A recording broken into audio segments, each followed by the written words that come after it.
Broken Fathers podcast is for informational purposes only and should not be considered legal advice. If you are going through the family law court process, particularly as a father, then this podcast may be relevant to what you may experience. Some things we discuss in these episodes may be triggering, and if you suffer from any form of mental health related conditions or subject to domestic or family violence and need any assistance, then please call 1-800-RESPECT and Lifeline.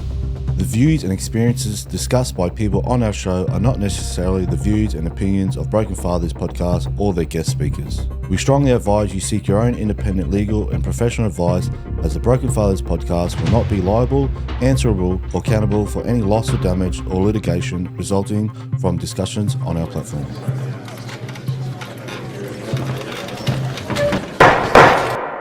Right, this podcast is now in session. Hold on, guys. The judge is running late to court. So whilst we wait, I'd like to take this moment to acknowledge our platinum sponsor, Straight Up Construction. At Straight Up Construction, they take pride in delivering high-end work across every trade. From new builds to renovations, no job is too big or too small. Director Luke Miller and his dedicated team tackle every project with integrity, hard work, honesty, and a commitment to delivering superior quality results every time. Straight Up Construction is built on the belief that strong foundations matter just as much in the bones of a home as they do in the heart of one. Families should stand strong, and every loving parent should maintain their right to be a part of their children's lives. Straight Up Construction believes that in true Aussie spirit, everyone deserves a fair go. That's why we're proud to have Straight Up Construction as our platinum sponsor. With their support, we continue to produce the Broken Fathers podcast and shine a light on the struggles of men who have been let down by the system. Good morning, Broken Fathers listeners. On today's episode, I'm joined with a broken father, 43 years old, business owner. His name is Adam Mitchell. He joins me here today. Mate, thank you for coming on. Thanks for having me, Jared. I appreciate it, mate. I appreciate you came from a different state and paid with it for your own money, so I do appreciate that, and I think all the listeners listening will appreciate you doing that too, so I appreciate that, mate. It's an important cause. Yeah.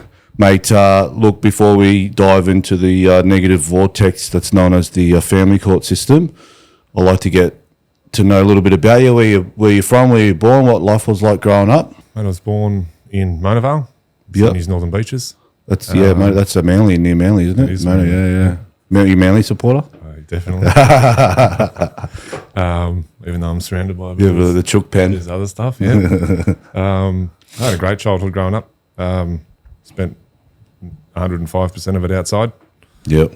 Had a really good time growing up. Obviously now I reside in the Southern Highlands, been up there for a long time, which is definitely not a beach environment. Yeah. It's cold, it's wet, and it's a tough environment sometimes, but loving life. What was school like? How'd you go in school? School was good. Yep. I've completed 2 trades. I have a light vehicle mechanical trade. I have a fitter and machinist trade, and I'm also a qualified mechanical engineer. Beautiful. None of which I use anymore, but the knowledge stays there. Yeah. I have a couple of businesses and 2 lovely little girls. Beautiful. What you got any siblings? I got one brother. Yeah. Yep. Older, younger. Younger. Yeah. Yeah. Mate, what was life with the family growing up in the family household? No, it was good. All good? Yeah, it was good. No dramas. Brother and I both played footy growing up. Yep. Pretty much all. Leaguey? Both league? Yeah, both league. I played a lot of union through school. We went to. I was fortunate enough to go to private school as a high school. Yep. And union was a thing there, so I played a bit of union there as well. Touch footy. What high school did you go to? St. Paul's Grammar. Okay. What did you prefer, league or union? Because I played union growing up, but I love league. I don't watch union anymore. Yeah, a bit of both. I don't watch either anymore. Oh, really? Yeah. Yeah, no. Fair call, mate. So you finished school. Where to from there? Straight into trade. Straight in the trade? Yeah. Yep. So went into my first trade, completed that, went to England, did a bit more time there. Came back. Whereabouts? BMW, so I was straight in London. Oh, wow. Yeah. Yeah, cool. You enjoyed over there? Cold, isn't it? Cold. Yeah, look, it's good when you're a young bloke, but, nothing's quite like home. Yeah, that's right. Yeah. So back here and went into construction and mining and then construction. And here I'm with some construction businesses running and the life that I now have. So you're 43 now. You've got a current 5-year-old and a 3-year-old. Correct. Mate, before we dive into, when did you meet your ex or the mother of your child? 17, 18 years ago now, roughly. Yeah. Okay. And so you guys were together for quite some time? Yeah. Yep. How long was you together for before you had your first? I think about 12 or 13 years, yeah. Yeah, okay. Did you get married?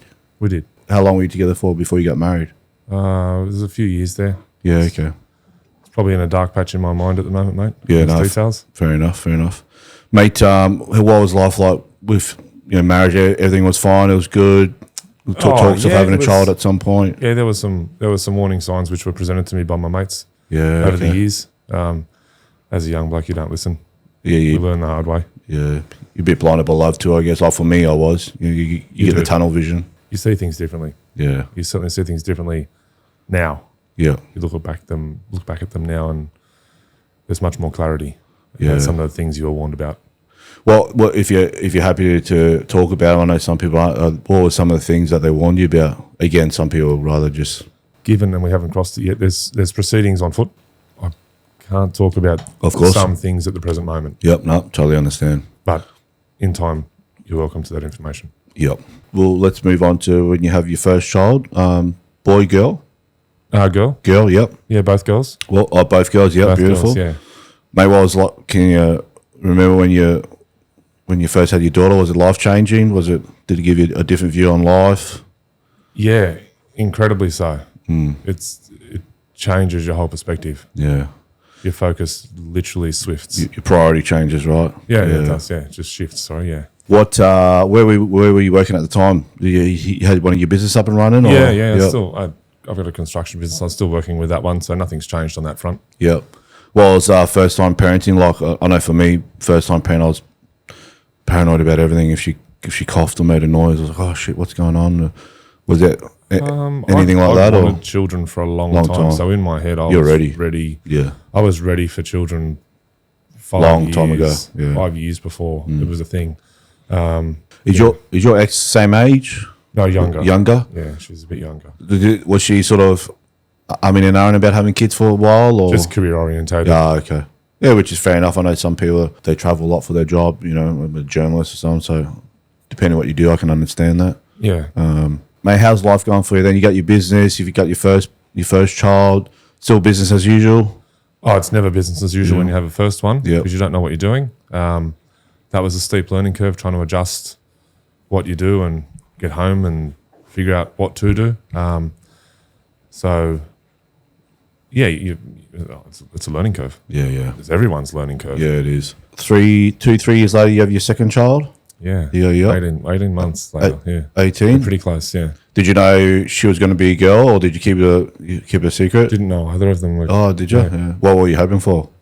It didn't matter. Happy and healthy. That's right, yeah. And how was life different for you when you had your second one in regards to parenting? You were sort of more prepared because you had your first one, like you knew what to expect, like workload at home. That was challenging because that was in the middle of the commencement of some proceedings. So I was fighting for time to see her. I was already at that stage. With your first child? No, I was fighting for time not long after the second was born. Yep. It was straight into a battle. If I can hand over to you, if obviously you're limited what you can say, how did this all come to the proceedings or the court or not being able to see your child? How did it all come together? I left the relationship. Yep. I'd mentally checked out of that relationship a long time before I physically checked out of it. Was that before your second? Yes. Yep. Yeah, the second was a surprise. I'd mentally departed. Yep. I'd had enough of and I'm going to call it domestic violence because that's what it was. Yep. It was just brain torture, never good enough. I was, no matter how hard I worked, I was continually treated like a peasant. Yep. And I use that word because that's the word I used Yep. to her. Yep. I don't want to be spoken to, then I don't want to be treated like that. Yep. And going forward, when I did eventually just go, you know what, I'm out. I've had enough. You can find another target. I think that the ex had what I call a God mode, and I've referenced that in proceedings, and I still to this day think it's a thing, where they just think that they're untouchable and they can't do anything, and no one will change their environment. Yep. They're under ultimate control. Yep. So when I changed it, something changed in her. From that, and I've got to be careful what I say here. Yeah. So Take your time. I'm not hiding information. I've just got to be careful what I say at the present moment. Of course. So, hey guys, just a quick shout out to our gold sponsors. MCH Industries are a mining maintenance specialist company supplying solutions to the coal mining industry in the Bowen Basin and regional New South Wales. They supply superintendents, supervisors, leading hands, diesel fitters, tyre fitters, auto electricians, HV electricians, and trade assistants to assist. The mining one-stop shop for mechanical trades. MCH Industries are always looking for good blokes to jump on the team, so check out their Instagram for more details. And are you looking to buy, sell, or invest in real estate? There's only one name that's been leading the way for over 123 years, Ray White. Ray White isn't just another real estate brand. It's a family business built on ambition, trust, and leadership. Today, it stands as the largest real estate group in Australasia, connecting people with homes and investments across the country. Whether you're a first-time buyer, a seasoned investor, or looking for that perfect home, Ray White is committed to delivering authentic, local expertise. Because real estate isn't just about properties, it's about people, communities, and futures. And when it comes to trusted leadership, meet Alex Ilyan, an ex-Army veteran turned dedicated real estate agent. Alex knows what it means to serve, to strategize, and to get the job done. Whether you're looking to buy, sell, or just have questions, Alex is here to guide you every step of the way, servicing the Geelong, Bellarine, and Surf Coast areas. Ray White, the name you can trust in real estate. from that moment onwards, that female handbook got opened. Yep. And Cheat code. the cheat code got activated. And at that point there is when things started to spiral out of control with one primary focus and one secondary focus. The primary focus being money, and the secondary focus being somehow trying to keep me away from my little girls. Which is an evil thing to do. It's a mentality I can't understand. Yeah, same. I couldn't bear to do that to someone else. You know, like if, regardless of the drama between me and my ex, I'd never stop her from seeing our daughter, but change the roles. She's more than comfortable. I don't know how she sleeps at night. Yeah, You look, know? I've had similar situations occur where I've offered things and extended olive branches which have not been extended to me. Yeah. And I still will extend them, and I just extended one yesterday to offer more information about Christmas gift ideas, because I've done a few little things with the girls that might be of assistance to the ex. Yep. But rest assured, it will not come back. It has not come back previously, and it will not come back. Yeah. Which would be for the betterment of the girls, irrespective of my position regarding my ex. Your second daughter was born. How many weeks, months after your second daughter was born when things become real difficult? Things were being difficult prior to her being born. Yep. Once she was born, it escalated at a phenomenal rate. Right. Pretty much instantly, you would say. At an unmanageable rate Right. for someone who working to fund the family and pushing things forward for a goal of setting up a family life. You don't have time in your mind space to manage what you're about to have to manage. Yeah. Mate, are you still under the same roof? No. Where do you move? I left and I've now got a new partner and we live together. Yep. And I've been with her for a few years now. Yep. And she's seen 95% of what's gone on. I had a guest on the other day and he brought his current partner. And I asked her, I said, what's your view on this and how does it affect you, being the current partner? Because, I'm sure there's a lot of current partners with broken fathers now. And, she broke down because it takes a toll on them too. It's a domino effect. And It's hard. it's hard. I've got baggage for the rest of my life because of this. And, my current partner now, she feels a lot of it too, and, I'll give you an example. One of the fathers that came on, his current fiance has to film when they're driving in the car because the old partner is following them. But that's all this drama from years ago is being unloaded, not intentionally, onto the new partner because the new partner's in their life, and unfortunately, this chapter hasn't been closed yet. So That's exactly right. Yeah, The police will turn up at your house at 11 o'clock at night, 2 o'clock at night, 5 o'clock in the morning. yeah, then like, I said, like, respect to your partner and all the partners out there that are currently seeing a broken father that's still dealing with the old chapter, because, it's absolutely, it's She's draining. been the one that's picked me up off the floor when I've been standing in the shower crying for an hour. Yep. And she's the one that stands there and fixes it. Yeah. A common theme across the board when I have fathers on, they say that as soon as they start seeing a new partner, life becomes hell from, like, they make seeing the child pretty much impossible. Was it already impossible at that time, or did she, when she found out that you had a new partner, did she make life even more hell, or? No, it's been hell. It's been 110% energy. Yeah, okay. From the get-go. It's crazy the amount of energy that ex-partners can focus. Like, me and my family would talk about it. We actually thought my ex must have a shrine of me. When she goes home, there must be a shrine with a voodoo doll. And, and she just sends all her energy just into destroying my life. And it's just... I've often questioned that myself and go, I don't know how you've got time, right, to do what you're doing. But I've been able to find that answer, because I questioned that and said, I don't know how you've got time to process all these documents and speak to the lawyer this many times, right, and speak to the police this often, and go to this registry, do this and do that. I questioned it, and I still question it to this day. However, now I know how they do it.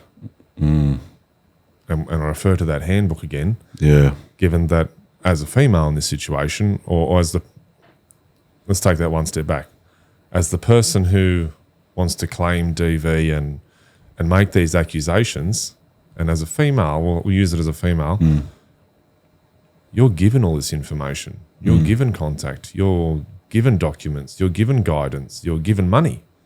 You're given a handout to begin with. You're given your $5,000 straight away. Then you're given family tax benefit, and then you're given a weekly sum. As a man, nothing. You don't even get a flyer. No, that's right. You don't even get a tap on the butt as you get kicked out of the police station. No. So once I'd learned that, which took me about 3 years of legal counsel to understand that as a male, you're on the back foot before you know it. Because I couldn't, trying to keep up. So when the other side processes a document, it might take them one phone call to the police, one phone call to a lawyer, and one phone call to child support, for example. That's an hour done. For me to counteract that or respond to that, or even potentially appeal or argue it, depending on what it is, we're talking weeks and tens of thousands of dollars. The damage is in the misuse of the system and false and misleading information being pumped out there, and the encouragement of it through certain agencies. It reminds me of you saying that, of just the daily, when you're in this vortex, the daily correspondence that sucks up your life, whether it's emails, affidavits, statements, then you got to respond to it. Like, I was working Monday to Friday, and their textbook play would be they would email me an affidavit or something 4:59 on a Friday. Now, most of my lawyers have probably knocked off for the day, and they wouldn't get it to a thing. But sometimes they would send it to me. That's my weekend gone. I have to lock myself in the house. And you need to respond to that. And I have to respond to it. By 9 o'clock Monday morning. Yep. And then here I am just, sorry, I have to cancel this weekend. And then I have to just focus. And then not only focus, I'm replying to made up stories. How am I supposed to? Misleading information. It's just a made up story. So I just go, it didn't happen. Like, you need to say more. What more can I say? This did not happen. I was not there. I don't even know where this place is. I was accused of doing things whilst I wasn't even in the same state. And they said, you need to prove yourself. I'm like, okay, I've got a picture of me here. Is that evidence? Because I wasn't there. There's a father, and he will come on another state. He got charged with rape. His ex was in another state. How does that work? I haven't been quite to that level, but I'm right, on the same page. It's just crazy that. And you've got to disprove that, and that's time and energy.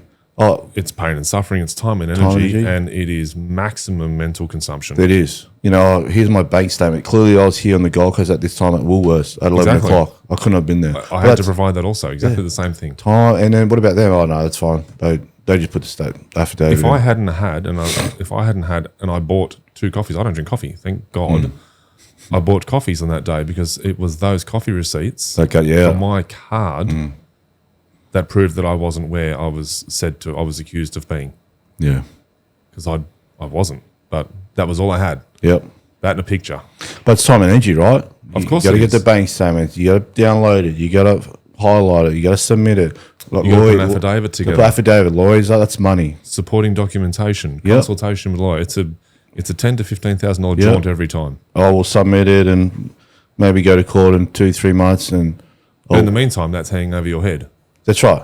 So you've got bail, or you've got an ADVO, or you've got a charge pending, or Yeah.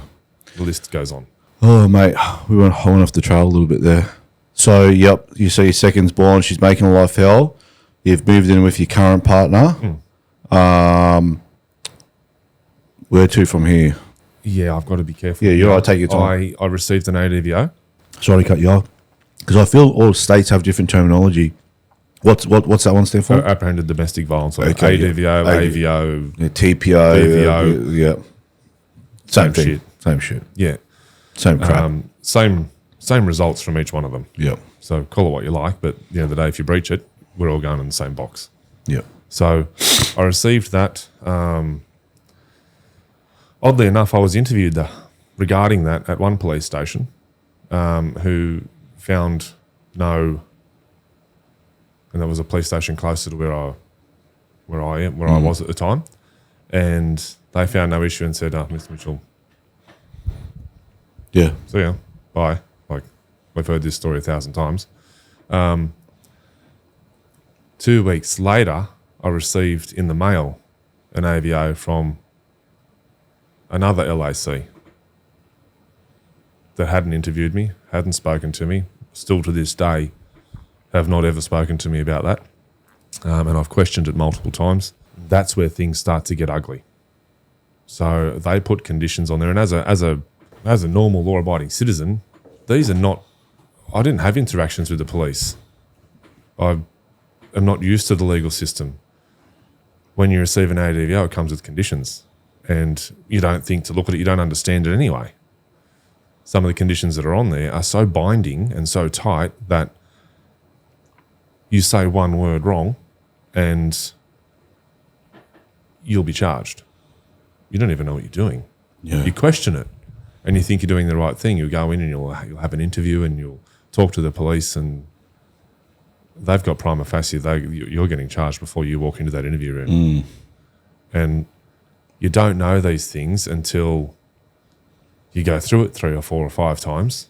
Now, I've been locked up 5 times, which we'll discuss later. Yeah. But once that ADVO or AVO kicks in, and there are certain conditions in there, which I'm sure a lot of blokes are about to go and start looking at their AVOs right now, it can be the most minute thing. I've had serious dealings with the police after asking about my children's education, and that all. And I will say this straight up right now, and I can give you my phone right now to go through it. Not once at all has there been any level of aggression, any suggestion of it, any attacking, any physical, nothing. Not a thing. Not one thing. Has there, not even in a text message. Not a thing. Which has been proven in court on multiple occasions. And I can say that. So it's not about what you think you're doing is right. Your focus needs to shift to how to do the best you can. And once you go through that AVO, it becomes clear that there's then a process that, and we discussed this as well, that handbook opens up and all the cheat codes are there. It's tunnel vision. Yep. And you're on your back feet. Yep. It's crazy because the one that got put on me was a TPO, temporary protection order. From memory, it's temporary until proven. Then they put a hard DV. We have a similar situation in New South Wales. Yeah, but I mean, from memory, the conditions are exactly the same. The TPO just, I mean, I could get this wrong, but it's just as solid as a DVO. Yeah, it is. Yeah, but I remember once that, because I appealed it, obviously we were going to trial. She said no, we were going to trial. So during that time, she thought I'm going to try and breach him. The amount of phone calls I got. Sometimes I was 2.5 hour drive up at an avocado farm, and a policeman from Gold Coast is calling me saying, "Oh mate, apparently you tried to ram off the road." I said, "When did this happen?" Because I'll end this story real quick. Mate, she said it happened 2 days ago. I said, "Cool. Can you ring the local cop shop in Blackbutt and tell them to come to the farm? Because I'm here. I'm here right now." I'm 2.5 hour drive. I've been here all week. It's a small country town. Everyone sees each other at the pub for dinner. I said, I rammed the car off the road. Is that what I bumped the? Yeah, you bumped it. Cool. Come. There'll be damage, right? Clearly, there'll be damage on the front of my car. Clearly, there'll be damage on her car. Let me guess. She's got no photos of the car. Oh yeah, she's got no. I said, of course she's got no photos. You know, did she get a photo? No, she didn't have time. Of course, she didn't have time to take a photo of me. But good thing I have cameras on my car. So just tell the local cop that I don't need this, and then you just cut it there. But you know, it's just time and energy. It's mental consumption. It's draining. What Very now? much so. That's how I'd answer people. Please and call, and I just said, "What now?" Oh, mate, cut the legal jargon. Just cut straight. What's the breach? Fast forward, when I was looking back at all these documents, what she was doing was she was going to the cop shop nearly every day. One day she went to try and say, "Oh," because we were living together, then we just separated so quick. She goes, "Oh, I've got my linked." I don't know what's called in Sydney, but linked. You got your same thing, poll, for your toll, e-tag. Oh, it's linked to. So of course, all the tolls were linked to my card. I was paying everything. We're linked together. So she's trying to say, "Oh, I totally forgot she even had an e-tag thing. Oh, I've got an e-tag in my car. It's linked to his credit card. He's tracking me. That's a breach." But you know what I mean? Like every day, and a terminology that got told to me the other day from my father is the cops actually call them cop shoppers. So these cops actually told this father, he goes, "Mate, she's tried to put a DVO on you." Yeah. We said no. She jumped to the second cop shop. They said no. Jumped to the third cop shop. They said no. Jumped to a fourth. They said no. So she went, what'd she do? Went to the DV delegate people, whatever they're called. Got one of them to come hold her hand back to the police station. Said XYZ. Oh, DVO. As soon as the accusation is out there, and they get the right police officer to look at it, congratulations, you now own a DVO. Yeah, they'll get the fresh recruit straight out of school. Yeah, you know? And then you'll find that the charges come thick and fast, and they don't, there's no listening to any kind of logic or argument, not argument, but to say, this is what I was asking about. Because the number of times I've done that, that doesn't listen. They don't listen, and then all of a sudden you end up in court, which I might add is, first of all, you go to court for a list date. Then you go for a mention. Couple of months later. You go for a hearing. 4 months later. Prior to that, you've got to have about half a dozen consultations with a lawyer. Yep. And a year later. Exactly right. All the while, you've got this DVO sitting over your head that shouldn't be there, or you've been charged, or in my case, I've been locked up multiple times. And the last instance, I got locked up for 2 days and left at a correctional facility a bit over 2 hours from my house to find my way home with greens, and that's it. What, in the actual prison uniform? Yeah. The prison green? I had greens. I thought they take it off you. You don't know? No, I had greens. They kick you out the front door with the greens on and an Opal card. What's that? What's the card? The card? Opal card's like a bus card because the taxis and whatnot won't let you in. So, and I don't have a train station near me. The nearest train station to me is 40 minutes away. So...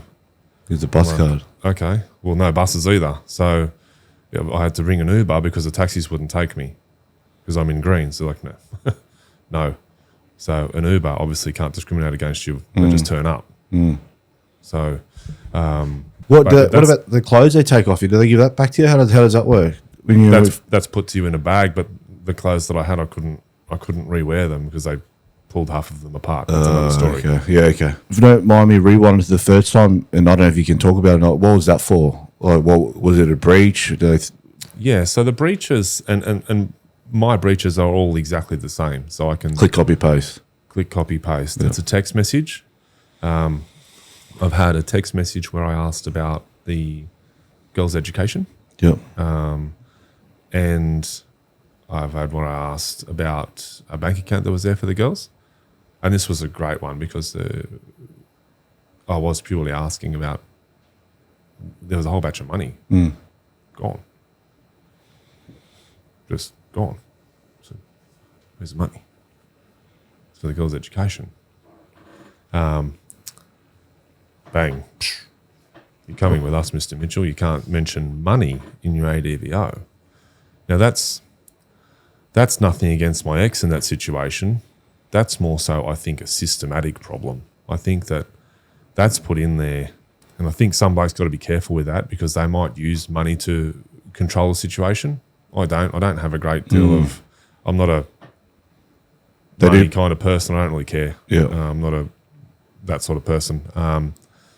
But there are a lot of guys out there who will use that. Yeah. And it will bring them unstuck. So I can understand why that is in a DVO. But in my situation, I found it quite unfair, the way that I was handled. I was locked up for 2 days for that. To go to court, to have proceedings go my way, have sequences withdrawn. And I will say that 4 out of the 5 times that I've been locked up, I go to court and the sequences are either withdrawn before I even get into the courtroom or they're dismissed when you get in there. Now, so the 5th time is still ongoing because it's part of proceedings. So these DVOs are a dangerous thing. They're just thrown out like leaflets at the Easter show. There is a judge at the Southport Courthouse. They call her Oprah. I'll say her name at a later stage, but they call her the Oprah of judges. So when people used to go on the Oprah show and they'll go, everyone grab look under your seat, everyone gets a prize, everyone gets a ticket over, here's a ticket, here's a ticket. So they call it Oprah. So whenever you get in front of this judge, she just DVO, everyone gets a DVO, slap. Yep. And and they don't know what it costs us to get that resolved though. So DVO can get thrown on you and you've done nothing. Cost me nearly 70 grand, had to go to trial, got it thrown out, got it squashed, and she put another one on me 2 months later. But all it is an application. They just go, well, that happened. And there's no investigation from anyone that should be investigating it, from anyone's job who it is to investigate. As much as they'll say, oh, we've got prima facie, it is their job to investigate. But they don't do that because there is a financial incentive. Yeah. Yeah, and for 3 years, all I heard was, oh, but she said. Oh, but she said. But she said. But she said. Oh, well, who cares what she says? Where's the evidence? What would I say? Oh, but she said you did this. Cool. She could say I've flown to the moon and back. Do I work for NASA? Have I got any evidence? No. Doesn't matter. Doesn't matter. She said. No. The one thing I found disturbing was when I was reading documents and evidence and affidavits or reports, and police and doctors and psychiatrists, they'll say, we'll say my ex's name is Wendy. Well, he didn't say that. It said Mr. Purcell did this, Mr. Purcell did that, Mr. Purcell, touched his daughter inappropriately. Hold on a sec. Shouldn't it say it's alleged that Mr. Purcell did this, or no. Wendy alleges that Mr. Purcell, that the father did. It's just you're writing. So rewind.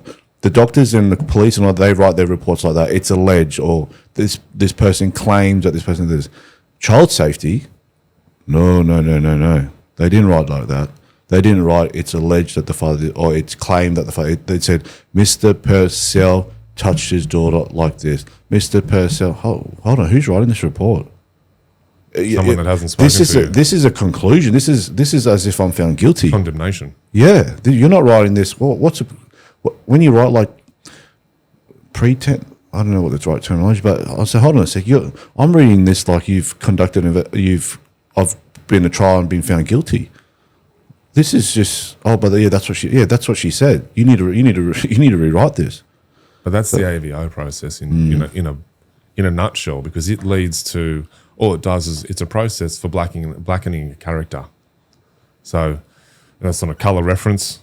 That's purely a reference for your character. They want to blacken your character so that when you sit in front of a magistrate or a judge in a family court, they're going to say, well, Mr. Mitchell, you've been found guilty of this and you've been section 10'd on this and you were charged with this and charged with that and charged with this. And if it hadn't been for multiple magistrates, and this is literally coming from the words of one magistrate who declared himself as pro-conviction, he said, Mr. Mitchell, if I hadn't read your file, if I'd have looked at it on face basis, you would have gone straight to jail today. I read your file, I've realised what's in there, and I've decided to dismiss all 3 of these charges. And I walked out of that courtroom. Had he have not read the file and understood what had occurred and seen that everything had, there was some substantial missing links, mainly the truth, I would have gone to jail that day again for nothing. Yep. But that's the process of blackening the character. So when that character's blackened, myself, yourself, we go to a family court. We sit in family court, and the judge says, Mr. Mitchell, you've been charged with this, you've been blah, blah, blah, blah, blah, the list goes on. Whether you did it or not doesn't matter. It's already on that list, your character is already blackened.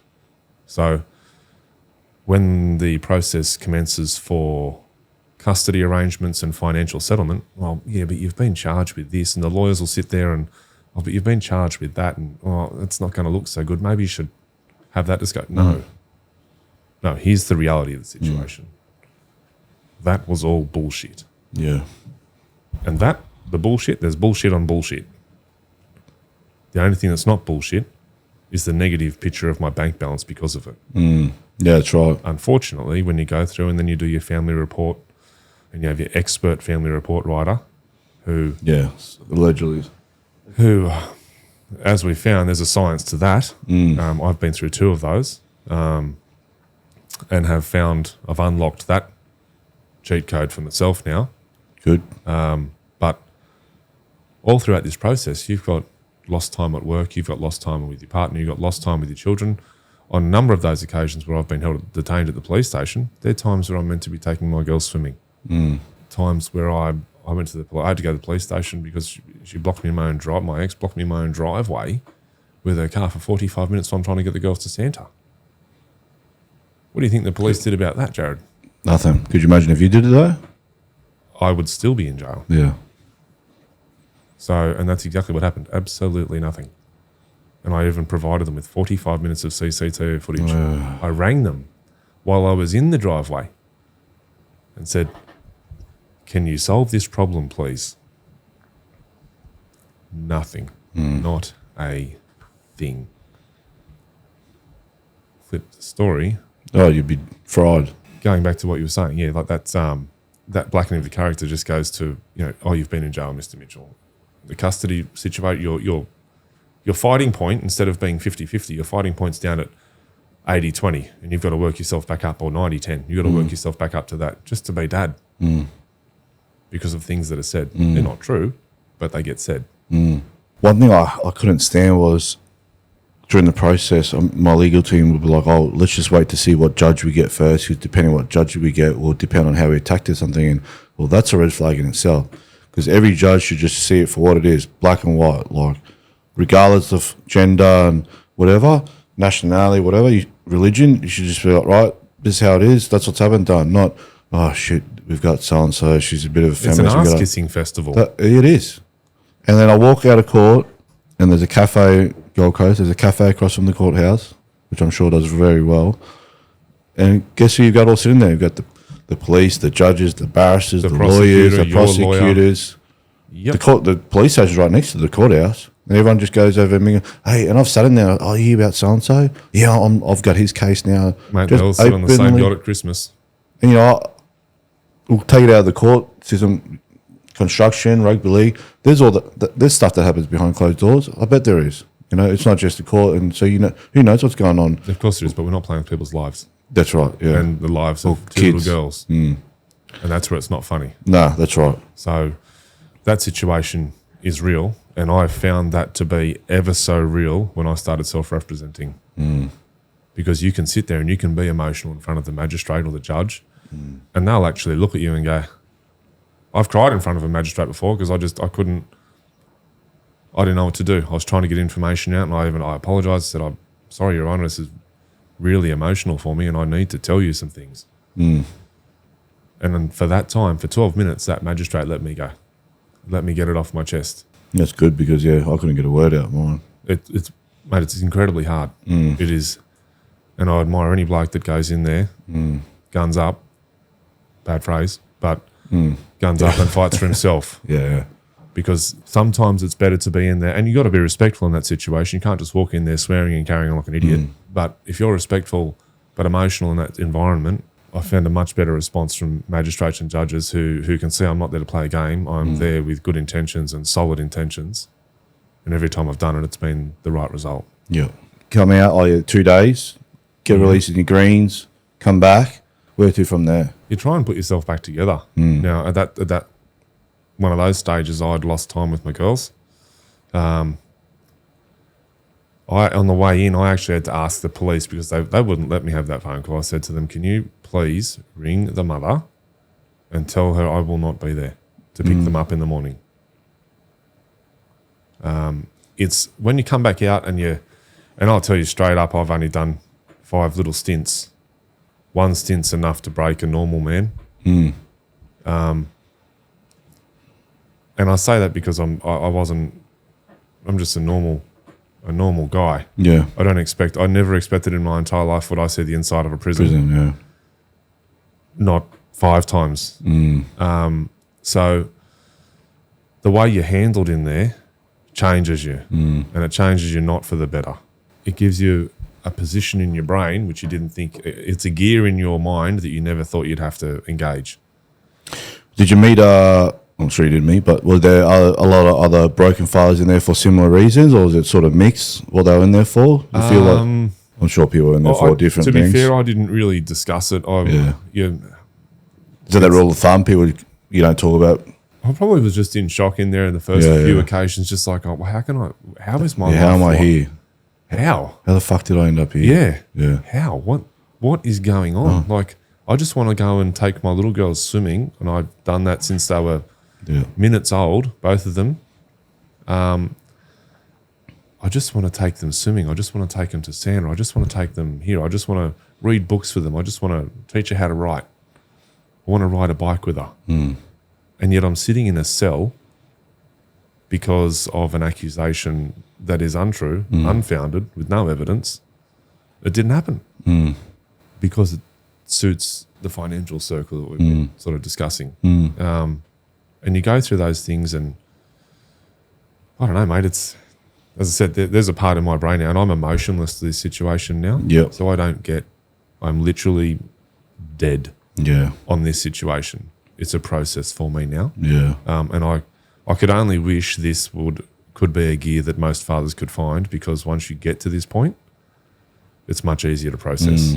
And I have my girls, I see them regularly.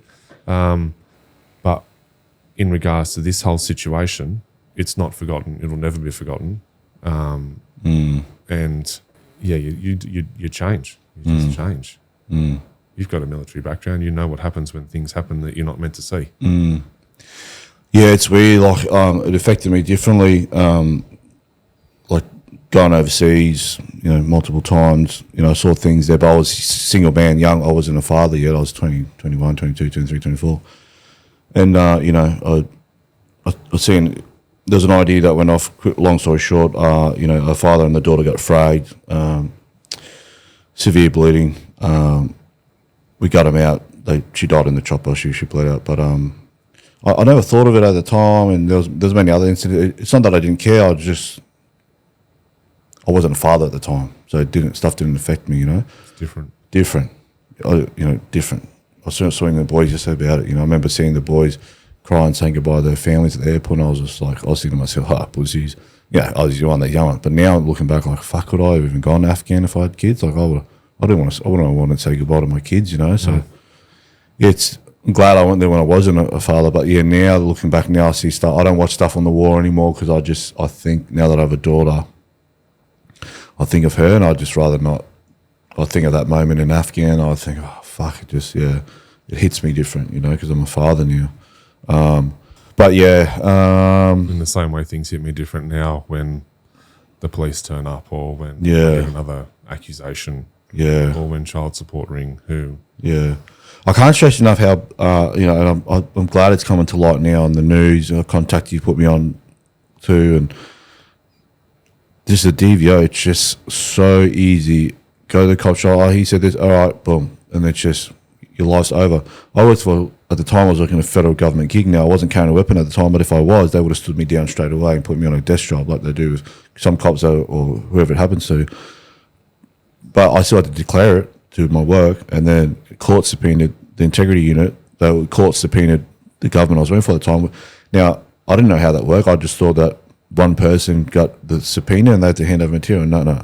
I went to work one day, and I was working at the headquarters at the time. The whole building was talking about me. Yeah, I walked in the whole, I could just feel, I worked overseas a long time, I shift the energy. There was a shift in energy. And like my 2IC at the time, he was like a mate. He goes, "Oh, mate, I just got subpoenaed about you." I was like, "What?" He goes, "Mate, the whole report." I said, "Why you?" He goes, "Mate, the whole reporting line." So if you're working in a certain department, through the computer, it has your whole chain of command linked. So, whether, depending on what government you're working for, your ranking structure, like, my 2IC, my, team leader, my supervisor, my superintendent, the whole line just got supported. And then I'm guilty of it too. In the past, before I ended up in the system, I remember hearing DVO and I'd think, "Oh, woman basher." I'm guilty of doing it. Like I used to be that person.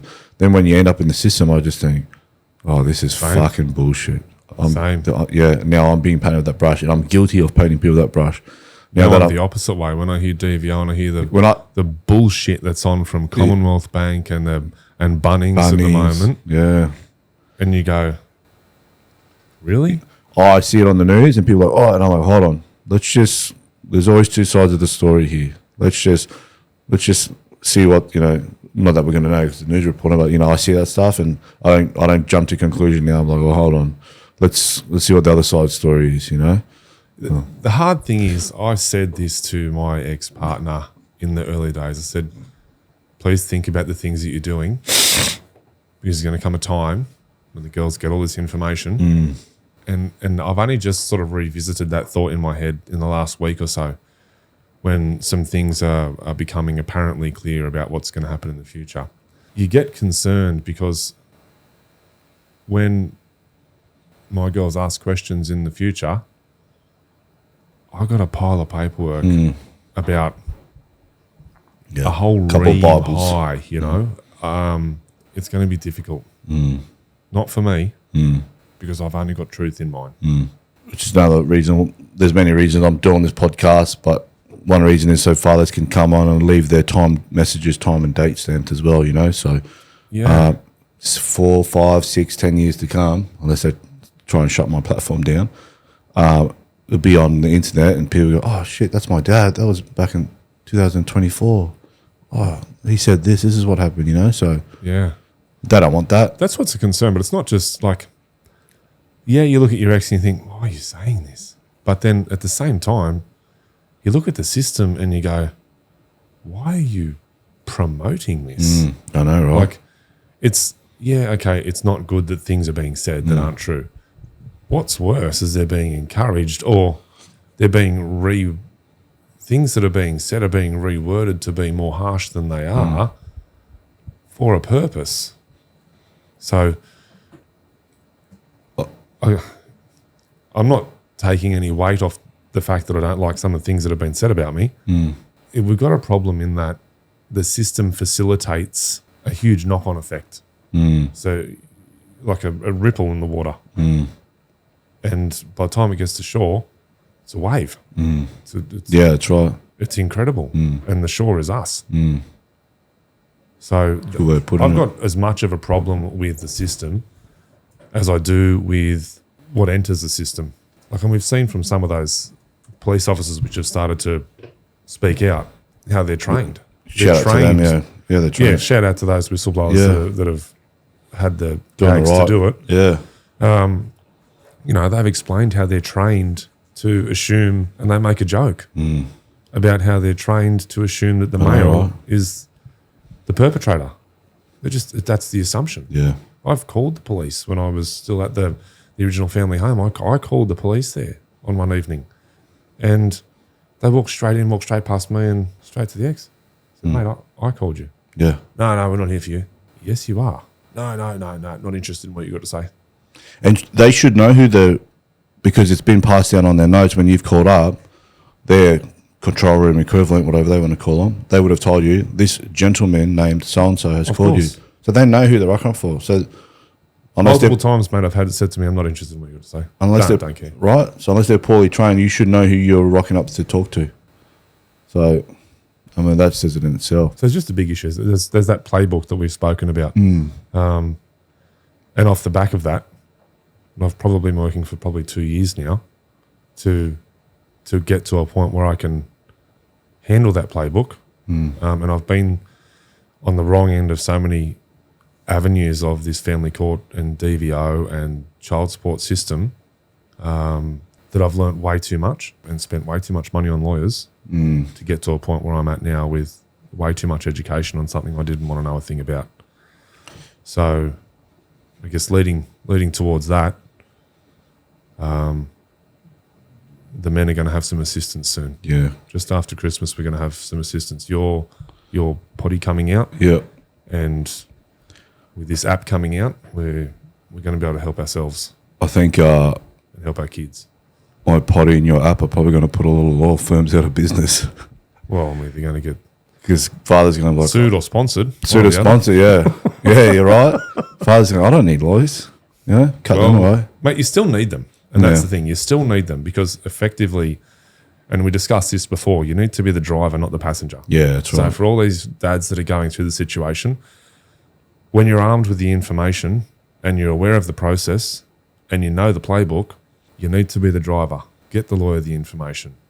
Give them the process. Tell them you need it done. Understand you've got that window of 28 days to process this and you've got 3 months to do that and you've got to do this before 5 o'clock Friday afternoon. And once we start helping dads to do that, there's going to be a lot more happy little children Yeah, that grow up with dads teaching them how to change light bulbs, teaching them how to that's right. pump their own tyres up, teach them how to do things that dads teach kids how to do. Yeah, the broken system doesn't just lead to broken fathers, it leads to broken children, you know? Absolutely it does. And I believe both children should have both their parents in their lives. But, I also agree. yeah, the family court is that apparently they're supposed to do what's best for the children, but I don't see it. It definitely wasn't in my case. Look, I didn't have a terrible experience in the family court, to be honest. Yep. The lead up to that and the fight I had to put up. Because all the DVOs trying to get, because it benefits them. Like the article that came out the other night, put a DVO on them because it will pay dividends once you get in family court. To make a comparison, I had to put on my Australian rugby league jersey, basically, to enter that courtroom, whereas the other side are walking in with, a ragged old touch footy jersey from the middle of nowhere land. And that's the difference between the effort required to get yourself in there and have your information right, have supporting information right. And thankfully, the judge that I had evaluated things on a position and, you always want more, but I knew I was on the back foot and I learned that later. So had I have known what I knew now, my position of argument at that time would have been significantly different. But what I got for what I was expected to get, I had a win. Well, did they subpoena anyone that surprised you at all? Was there much subpoena going on when you were in the family court? No. So, and again, I've got to be a little bit careful on this one, but due to all the accusations that have gone through the DVO stuff and the charges and the jail time, that doesn't get discussed. And the process is, we all know that false and misleading information is put into affidavits against us. It happens. That doesn't get heard until we go to trial. Now, the minute you walk in that courtroom in the family court and you are entering into that process, you then become subject to that interrogation. At 9:29 on the morning of me walking into that courtroom at 9:30, I got a phone call from my lawyer who was running down the street actually. He said, do not go in, do not go in, do not go in. They want to negotiate. Now, I'd put in my requests of what I wanted prior to this, weeks, months beforehand. I was prepped. I was ready. I didn't put any false and misleading information in my affidavit. I didn't care about going to trial. I was keen to go to trial. The other side were clearly not. 1 minute before the deadline, at the 11th hour, oh, no, Mr. Mitchell, we need to have a talk. For the next 6 hours, we sat in those chambers upstairs playing tennis. Again, at huge expense. We've got barristers running backwards and forwards. We've got lawyers running backwards and forwards. We've got assistant lawyers running backwards and forwards. And that was a $20,000 day. Sure, I got a good result. And I got as good a result as I understood I could get at the time. Had I have known what I know now, You would have just gone in? I would have gone harder. A lot harder. Yeah. But I didn't know how to do it. You're relying on advice from people that are deemed Subject professionals matter in their experts. field, experts in their field, and they're telling you what they think you'll get. They're telling you what is acceptable. You later learn they're the same people that are having drinks on the same boat at Christmas time. They're just following a process also. So if I'd have known a few different things then, I would have done things differently. But you don't know. You're doing the best you can. And at the present time, you're trying to run businesses, you're trying to work, you're trying to survive, you're trying to be dad, you're still trying to smile at the same time. Because at that same time, I was meant to have my kids. So I'm sitting there mildly frustrated that my time's being chewed up by this and a ton of coin. Well, I should be spending time with the kids. So I lost that time. Every minute you lose, that's the dad who doesn't have 50%. Every minute you lose is one you don't get back. That's right. And that hurts. Yeah, you can't buy time. When I buy that, people say, "Oh, what can't money buy?" Like time lost. You know, first time crawling, walking, stuff like that. You know, that's a funny thing you say that, because I will pay for some things now that I will pay for a lawnmower man now. Do you know why? Because I bought 2 hours back of my life. And that 2 hours, I'm now doing something for the kids. Yeah. Because that was my time that I did that. So I'm like, you know what, mate? I'm going to work a little bit extra on the Wednesday and the Tuesday night, and I've got that paid then. Yeah, that's right. And then on Thursday, when I've got my girls, I just paid for that 2 hours. I bought that 2 hours. It's mind time. It's girl time. Yeah, some people don't realise, and it's not their fault. Like I'll hear a friend or something go, school holidays are going to be stuck with the kids, and I'm just like, it's not their fault. It's just because they haven't been through that. You don't know what you have until it's either taken from you or it's gone, you know? It's not their fault, but I'm just thinking what I would do. Or stuck in traffic with the kids, I'm like, I had to pay to try and get an extra hour. Like what I would do to be stuck in traffic with my daughter for an hour. And we discussed this as well. We've both paid for visitation. Yeah. And we've sat there, and I've done it enough times.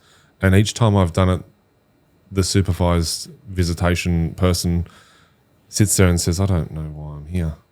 And they write their report, and it's like every other day I have with the kids. Loving father, running around with his kids, teaching them to do this, cooking, making things, making a mess, painting in the backyard, doing what dads and kids do. Yep. And it gets submitted, and it becomes supporting documentation. But you're paying at the cheap end $110 an hour, at the average end $160 an hour, and Public if you're on a public holiday, holiday, 200 plus. Yep. Depending on who your agency is. Yeah. And that's expensive. Yeah. Yeah, were you allowed to take, well, I know the two ones I've been to, it's policy you can't take photos with your children. You have to take it on the supervision centre phone, and they send it to you. Was that same thing. Same thing, yeah. Just for listeners at home wondering. Yeah, I couldn't do that. There's a lot of really weird and really uncomfortable. Yeah, I didn't like supervision centres. It makes you feel like a predator. That's how I feel. It made me feel like I was that big. Yeah. And I'm like, you know what? I'm meant to be the dad, the one that stands up, supports. I'm meant to be the rock, the shoulders, everything for these two. And I feel smaller than their pinky. Yeah, it's hopefully my daughter never has to remember it. The first supervision centre I was at, you know, my ex were dealing with someone that would cancel all the time. She would complain after every handover. It got to the point where they'd be like, okay, your ex is outside. We've got to grab your daughter. No worries. We would sit there and we would all have bets. Me, my dad, my brother, and the supervision employee would all have bets what the complaint's going to be today. This was normal routine. Nothing's ever been done, but there'll be a complaint. Oh, I can smell cologne on her. It's setting off her eczema. That was the one we'd always put a bet on. So this would so you know what I had to do? I told the supervision centre, I said, none of us are putting cologne on. Can you smell us when we arrive here and put in a, it's like, oh, we feel uncomfortable doing that. I said, what can we put in place that's going to shut this up? Because I'm sick of hearing them. Oh, when you come here, why don't you get baby wipes and we can note it? Done. So we would have to rock up the centre and we'll get baby wipes. None of us to put on cologne. We'd all wipe up just to cover our ass, wipe our throat, wipe our necks in front of it so they don't all wipe their necks, you know? Just to try and quiet that complaint down. Isn't it incredible what they put us through? Oh, there was one shoe on the other foot and see what sure, happens. Yeah, the shoelaces undone. He sounds incompetent. I don't think we should be bringing it. But it's just the pettiness that it went to. I remember one day when I was allowed to, so I had to do supervision inside the centre. I was allowed to leave. Again, you have to do all these little wins in court. You got to prove yourself. Then I was allowed to leave the centre, still being supervised. That was a big mistake that was more mentally numbing because I'd go to a park or a swim park with my daughter and I'd have some stranger. People can read body language that's fully clothed with a clipboard and a fucking neck chain around the neck taking notes of me. People are like, what the fuck's going on here? Like, people aren't done. People are coming up, grabbing their kids, walking away from me. Yep. You know, it's the most fucking degrading thing. Very degrading. One time we had a supervisor and me and my mum looked at each other. She was quite attractive. And me and my mum looked at each other and we just said straight away, there's going to be a complaint because she doesn't want someone attractive around me. We didn't know what the complaint would be, but we just knew. I said to my mum, I said, we both said, she'll complain about this current supervisor. Come back, complaint put in. The boss of the supervision calls me and she's always very nice. I said, let me guess the complaint. She goes, how'd you know? I said, I know what the complaint is. I know what the real reason is. It's because that supervisor you had is very attractive. But that's not what she said. She's made up something. She goes, oh, yeah, she said that she didn't feel... I said, of course. It's not that. She doesn't want an attractive supervisor hanging out with me and my mum and my daughter for 2-3 hours, you know? But that's just the pettiness that she'll go to. Look, it is. But and we can all sit here and whinge about that. But the problem is the fact that the system engages it, accepts it, encourages it, and supercharges it.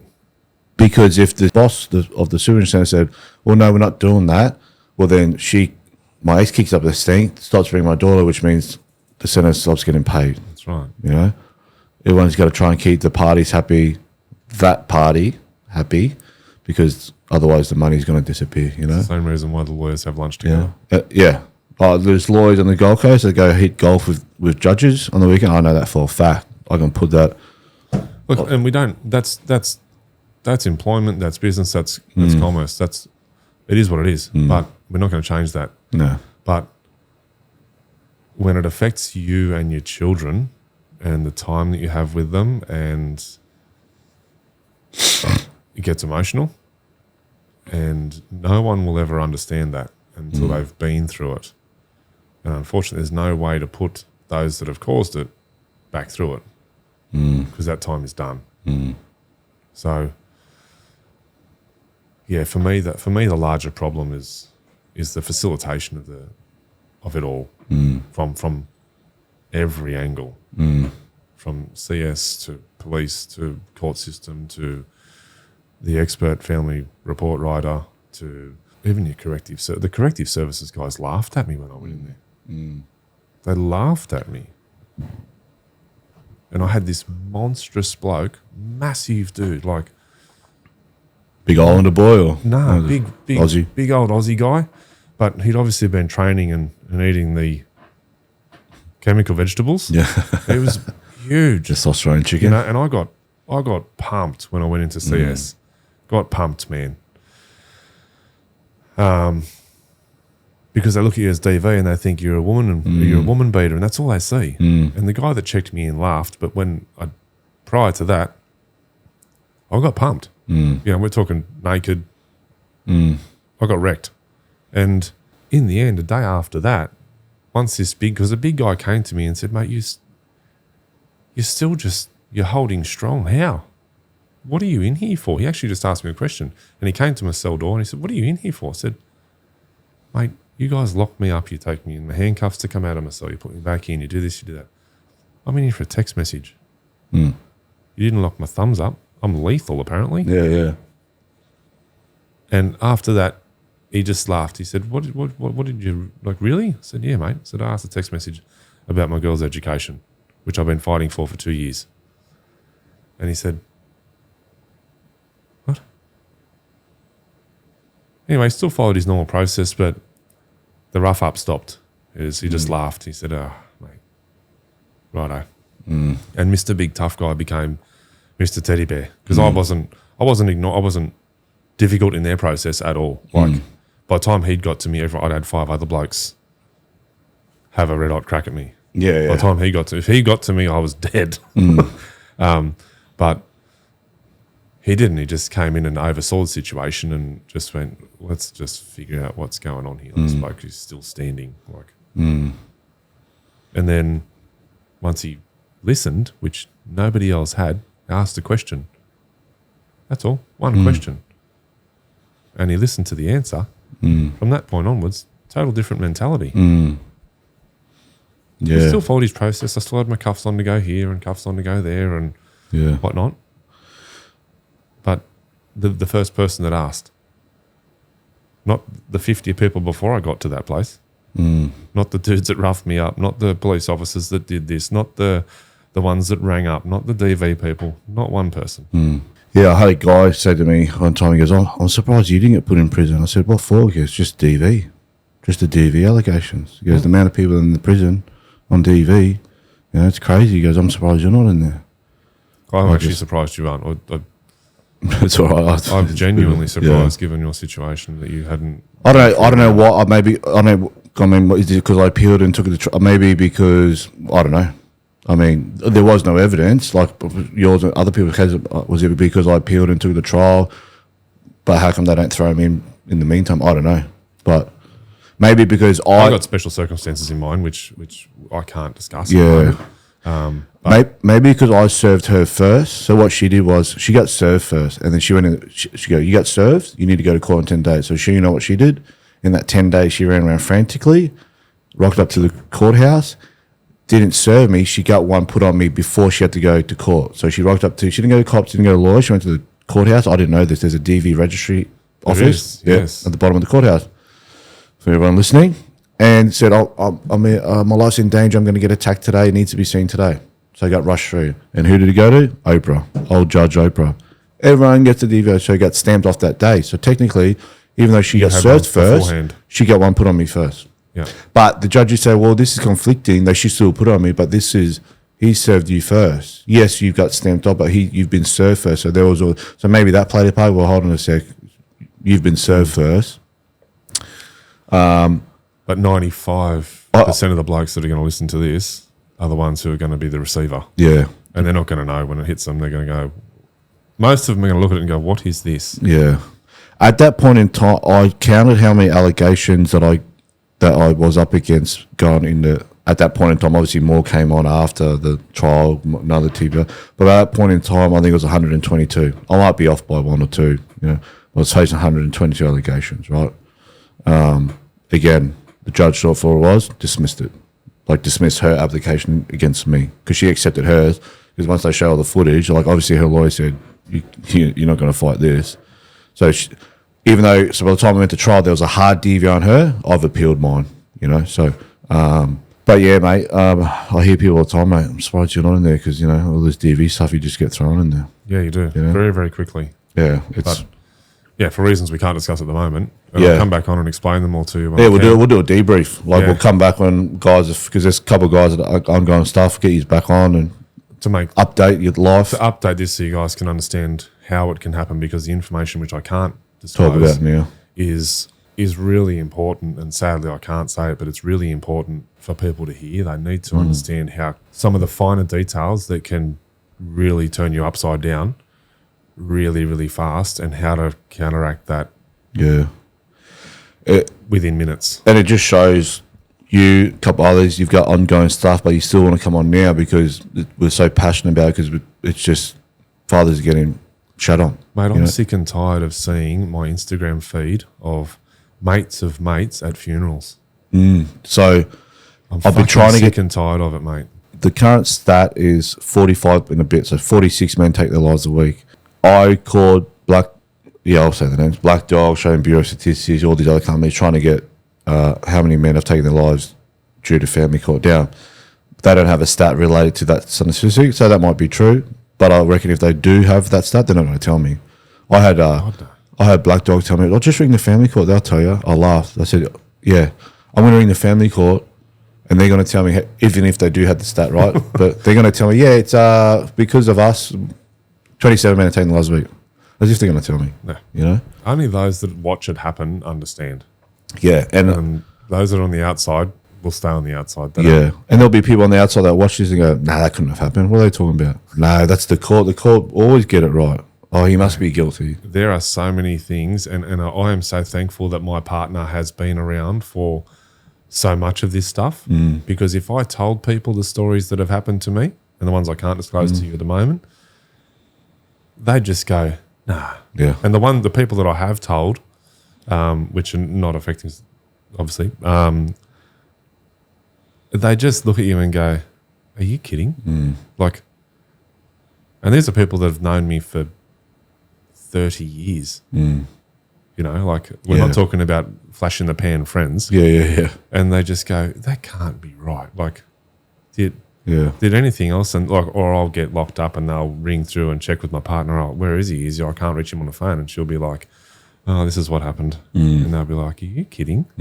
The things that blokes need to be made aware of, and that's why I'm passionate about this. Same. They need to be made aware, because no matter what we do and what everyone like us does, and there's not enough of us that are willing to stand up at the moment because it's a difficult path, because we're going against the grain. Yep. It's frowned upon. Well, it is, because we're telling the truth. No one likes that. No. We need to make these blokes aware of what's going on and what's going to happen, and the ones that are naive enough to think that it's all just going to sail along smoothly. We need to just help them all and just say, "Hey, this is what's happening." We will do that, because my phone's been blown up, and some people they're just thanking me. Thank you for doing this. You know, thank you for people don't believe me. Thank you for doing this. And I think there's a storm brewing. There's a storm brewing. Yeah. And I'm ready for it. Like people say to me, "Can't do this. They'll sue you. Can't talk about the system. You get thrown in prison." Well, said the same to me. I'm like, "All right, seat's probably still warm." Well, yeah. I said, "Well, look, I've lost all my money and assets to the family, to the legal thing. So if you sue me, what are you going to take? Exactly. Take my memorabilia, throw me in prison. Sweet, I'll live rent free, give me all my meals, I'll do some push ups, maybe network with other broken fathers. I don't know, but sweet. But I've lost everything, my mind, myself, but mainly my daughter. So that makes me a dangerous man in that aspect. I've got nothing to lose. I'm the same. You can't threaten me with anything. That's as we were talking before. The end of this year for me is a real turning point. Yeah, like they can't take anything else. Yeah, you know what I mean. Like, I can't. Sweet. Like, there's nothing that you're gonna say or do that's gonna scare me. So No. yeah. So if I want to be the one to send ripples down their way now. You know what I mean. I want to send put them on notice, put this court system on notice. So well done. Yeah, thanks. And I think people come on telling the stories. I see people who follow me, and it's funny. Like, I'm not big on social media, but my account's on public, and people, you can see who's viewed your story. And when you click on their page, a lot of them follow me, because it will say they follow me, and if you want to follow them back. But I'll have pages that don't even follow me, but they're constantly clicking on my page to view my story. So they're not following me, but they want to click. Half of them are fake accounts. Half of them Bit of stalking. Half of them are 0 followers, but they just think. Half of them are businesses, I'll put. Yeah, and I just think, oh, that's interesting. Like, that doesn't bother me. Well, you want to keep view my stuff, that's good. You must be a bit worried about something. Well, yeah, exactly. You're not watching their stuff. Yeah. Like, what are you so worried about if you're constantly viewing my story, but you don't want to follow me, Well, if we didn't have anything to talk about, we wouldn't be here. Yeah, that's if right. If it wasn't a problem, we wouldn't be here. Yeah, that's right. And like I said to you before, the Saturday appointment's cancelled, phone's rung, I'll come on. it's, I'm not going to run out of fathers coming on. Like, I don't need to worry about that at all, They'll all have some help soon. You've got your podcast coming out, and they're all going to have some help. So kids need dads. Yeah, that's right. I can't. Yeah, I can't stress you enough. The family court seem to struggle to see that. Mate, where are we at now? What have I missed? Have we missed anything significant? I don't know. So you've done the 5. I know you're limited to what you can say. What's out of the 5 visits? What's the longest time you have to do in there? 3 days. 3 days, yeah. Which is long enough. 3 minutes is long enough. What was the food like? Shithouse? The sandwiches are shit. The macaroni and cheese is shit. It's microwaved. Just fucking macaroni and cheese. Process, yeah. If you're wondering what prison food is like, it's microwave heated average meals in a paper tub about this size, and for ration lunch, pack, yeah. For lunch, you're going to get a couple of frozen salami sandwiches, or a bit of pastrami on there with a bit of pickle. Yeah, right. And they're frozen. They're frozen solid. Not for fun. You need to wait for them to thaw out. Bloody hell. So you don't want people in there. We don't need to be in there. There's better uses for... Aren't the systems I can't speak for this. I know my old man told me here the prison's overloaded. There's like 3 or 4 people in a cell now on the ground. When I got taken from one of the sort of closest stations, I got taken from there, and I got sent to another station and I got sent to Correctives 2 hours away, and checked in there. I was in the car with 4 blokes, like locked in the back of the wagon. There was enough room in there for 2. There's 4 of us big blokes in there. And one's trying to punch his way out of it on the way there the whole time. By the time we got there, it looks like there's been a pub brawl in the back. Yeah. So much so that they stopped the Vehicle. car once to tell him to settle down. Like, and he's coming down off heroin, and you've got another bloke who's losing his mind because he doesn't know why he's there.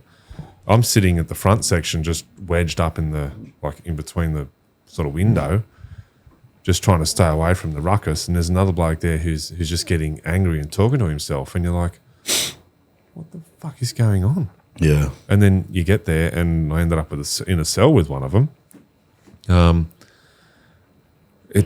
There's got to be better ways to do things. There's just got to be better ways. There's got to be better ways to process, to filter, to demonetize the process, to take that out of it. Look at Germany, like we discussed. Everything 50-50, bang. Yeah, you don't like it? It's automatically 50-50 unless the other parent Eastern Asia, wants to forfeit or something. 50-50, that's it. Everyone has equal rights. Yeah. It's deemed equal rights, but here we've got a process where we blacken a character, we send him into the court, we send him into jail, we make him look bad, we take the kids, we take the money. Yeah, and I've said this since I was involved in the court system, and that whistleblower police said it herself. In the criminal court, you're innocent until proven guilty. In the family court, you're guilty until proven innocent. I believe that was her words, but that's what I say anyway. She probably said something along similar to that. And that was for me. You're just guilty. You're woman basher, rapist, predator, train killer. I heard it all. It's difficult because everyone's experience in the court is different. Like mine in the courtroom, my experience wasn't awful. Outside. The family court process that you have to follow is tough. It's hard. It's tough. It's difficult. It's mentally exhausting. And that's the bit I found that was just so fucked. It was just so draining. wrong. It's draining. You get into the court, it's just the process to get there. Once you get there, you feel like you can stand up and say, Your Honour, this is what happened. I found court for me was frustrating too because the judge we had, you couldn't, obviously, I don't talk, the legal team does, but they couldn't get a word in. He was just a judge that loved to hear himself talk, and he would ask you a question and you'd start to answer and he'd just cut you off. The legal team's up and down. Like, as soon as he says something, they sit down. Like, everyone feared this judge. It wasn't like other where judge you could have a conversation. This just, it was brutal, yeah. So, yeah, like, look, no two cases are the same. No. Obviously, everyone's got different working dynamics, working parts. You sort of hope the judge is there, though, to differentiate between right and wrong, to find that middle ground. That's essentially, in my head, why the judge is there. Not to cast judgment like a warlord, but to try and find that happy place and do the right thing. I mean, obviously, some bloke walks in there and he's a complete dickhead, then bad luck. You know, made your bed, lie in it. But for blokes who just want the right thing and who are probably too soft and haven't got used to the system yet, you can easily get funneled. Was the age of your second daughter brought up when you started going to court? Because I don't know how sure was when that's happened, because to me, it got told, the way I explained it, I might get it a bit wrong here, but, if the child's under the age of 2, they don't want to separate the child from the mother because it's classed as the nurturing stage. So obviously my ex stopped breastfeeding at 3 months. My daughter was 6 months old. She was on the bottle by the time as soon as we went back to court, she was, oh no, I'm breastfeeding because, I need my daughter every 2 hours. So all these things play a factor to their advantage. Also, you can only get, I'm like, what? She stopped breastfeeding. No, she said. And you just, it's, and I think fathers need to know that if your child's young, then they're going to use that nurturing phase And under 2 years to that It advantage. did and it does. Some of that you need to just cop. But yeah, there are certain points that I had a similar situation. You know, there's things happening at certain times that weren't, and things not happening at certain times where they were, and they suited particular timeframes. One thing that I remember clearly is we rocked up to court one day, and you know, my daughter's name I can't say, but you know, she clearly has a female name. And we rock up, and the judge comes out. You know, this just proves how backlogged they are. And he goes, "Oh, yep, you're here for your." I think my daughter was 2 at the time. We'll just say for scenario she's 2. She goes, "Oh, yep, you're here for your son, John. He's 1 year old." And no, we're here for my daughter, whose name is not John, and she's 2. But this is what I'm doing. I nearly walked out. I said, today's going to be a waste of time. He can't even get my daughter's gender, name, and age right. And here we are. And that's a crucial part that guys have got to learn, that us men have to learn when we're, and I said before about being the driver when you're dealing with lawyers. Yeah. Because tell them what you want. When you the lawyer this. rings you, you know that they've only just read your shit 10 minutes before ringing you. And they're still trying to get their head into gear because they've got 50 cases going on. And you are not their only case and you are not their priority. So to be the driver, to have that information, to correct things immediately and to be proactive, but it's hard. I say that easily, but if I was an employee right now, I would be in a far worse situation. The fact that I've been able to do this and run my own businesses at the same time is, yes, it's incredibly hard and has been hard on the business. It's been very, very hard, but it's very, very time consuming. Yeah. We're aiming to streamline that process so that we rip a lot of that time out and guys can help themselves a lot faster. Are you able to talk more about the app that you're making, or is it too soon? Oh no, we can discuss that a little bit. That will be an online resource for if you or I were entering the court situation. It's scenario based, like a choose your own adventure. So on there you'll be able to access a path that you think you're going to follow, or a path that you're already in or you're at the end of. Find supporting documentation through that path. Find contacts that can help you navigate your way through it. Talk to other dads that have been doing it. There's a stack of information that's in there that will be able to make you the driver. If you can still use and fund a lawyer, that would be obviously an advantage at some points. If you're confident and brazen and you want to self-represent, then the information's there for you to do that as well. I am now doing that. But it's taken me 3 years of being uncomfortable in courtrooms to get to that point. So, yeah, it's probably it's a bit early to go right through it. That's fine. We'll be in the early Just a little stages teaser of next for year, everyone listening. but it will be an app for the guys to help them. Yep. To help them and to take the load off the burden when they don't know. When they get that email at 4:59 on a Friday afternoon, which we've all got, and thought, fuck,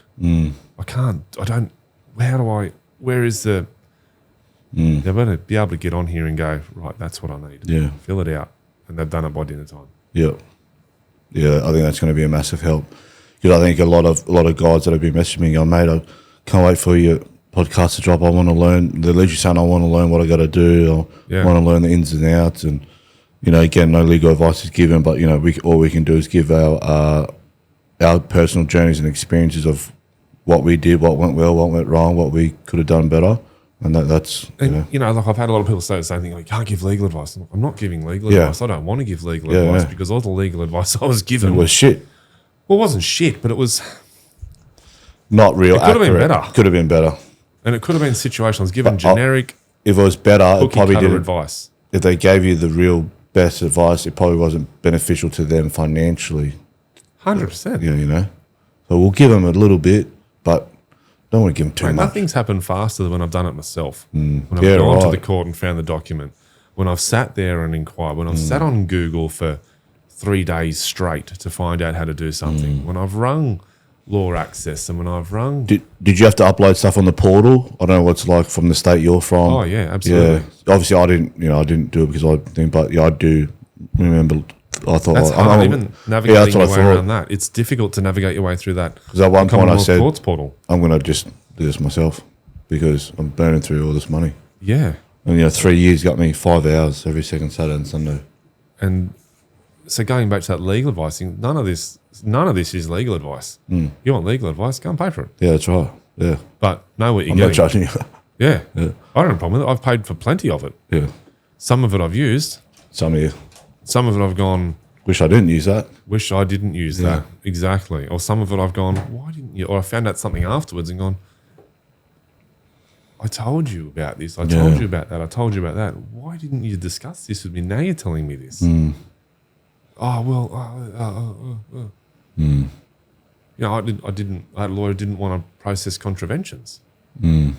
Too hard basket. It was easier prior to May this year because the process was quite simple. Yeah, Once what changed? So the entire process changed in May this year. So prior to May this year, it was a simple single page, well, almost single page. You could have it all done within about 10 pages with supporting documentation, with your annexures in and with your with the actual application. Now you're looking at probably the best part of, well, I haven't done one that's under 30 pages long. See what I mean? So, and if you're going through mediation afterwards, then that's another process altogether and another document that you've got to fill out, be on top of, understand, and get in the groove and be ready for it. But that only comes after you've done the contravention. And again, it's not legal advice, but from a situational perspective, this is what I've had to do. And to get all that information, I asked for it for probably a year and a half while I had family court orders in place, and they just kept getting breached. And the lawyer didn't want to do it for the same reason that the police sort of discouraged me from pressing that charge that we discussed earlier. For that very same reason, I could disrupt the family dynamic. And I'm like, are you fucking kidding me? Have you not seen what's standing in front of you right now? I am the disruption. Look at me. This is the result of it. I want a level playing field. Yeah. So they don't want to do that then, because that then takes that job away from them. That sends you over there. Takes you off their highway.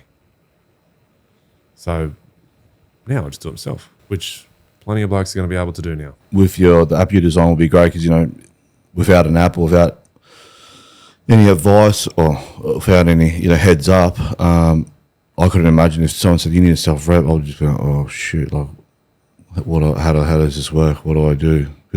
What documents? Some blokes, a bit too some much. people just can't do it. It's too hard. It's too confronting. Yeah. I've literally been in cold sweats, shaking in a courtroom, just been intimidated just by the environment. No different to walking on a grand final. It's on GF and you walk out on GF and the energy's big. Yeah. And you're intimidated. Yeah. But you get past it.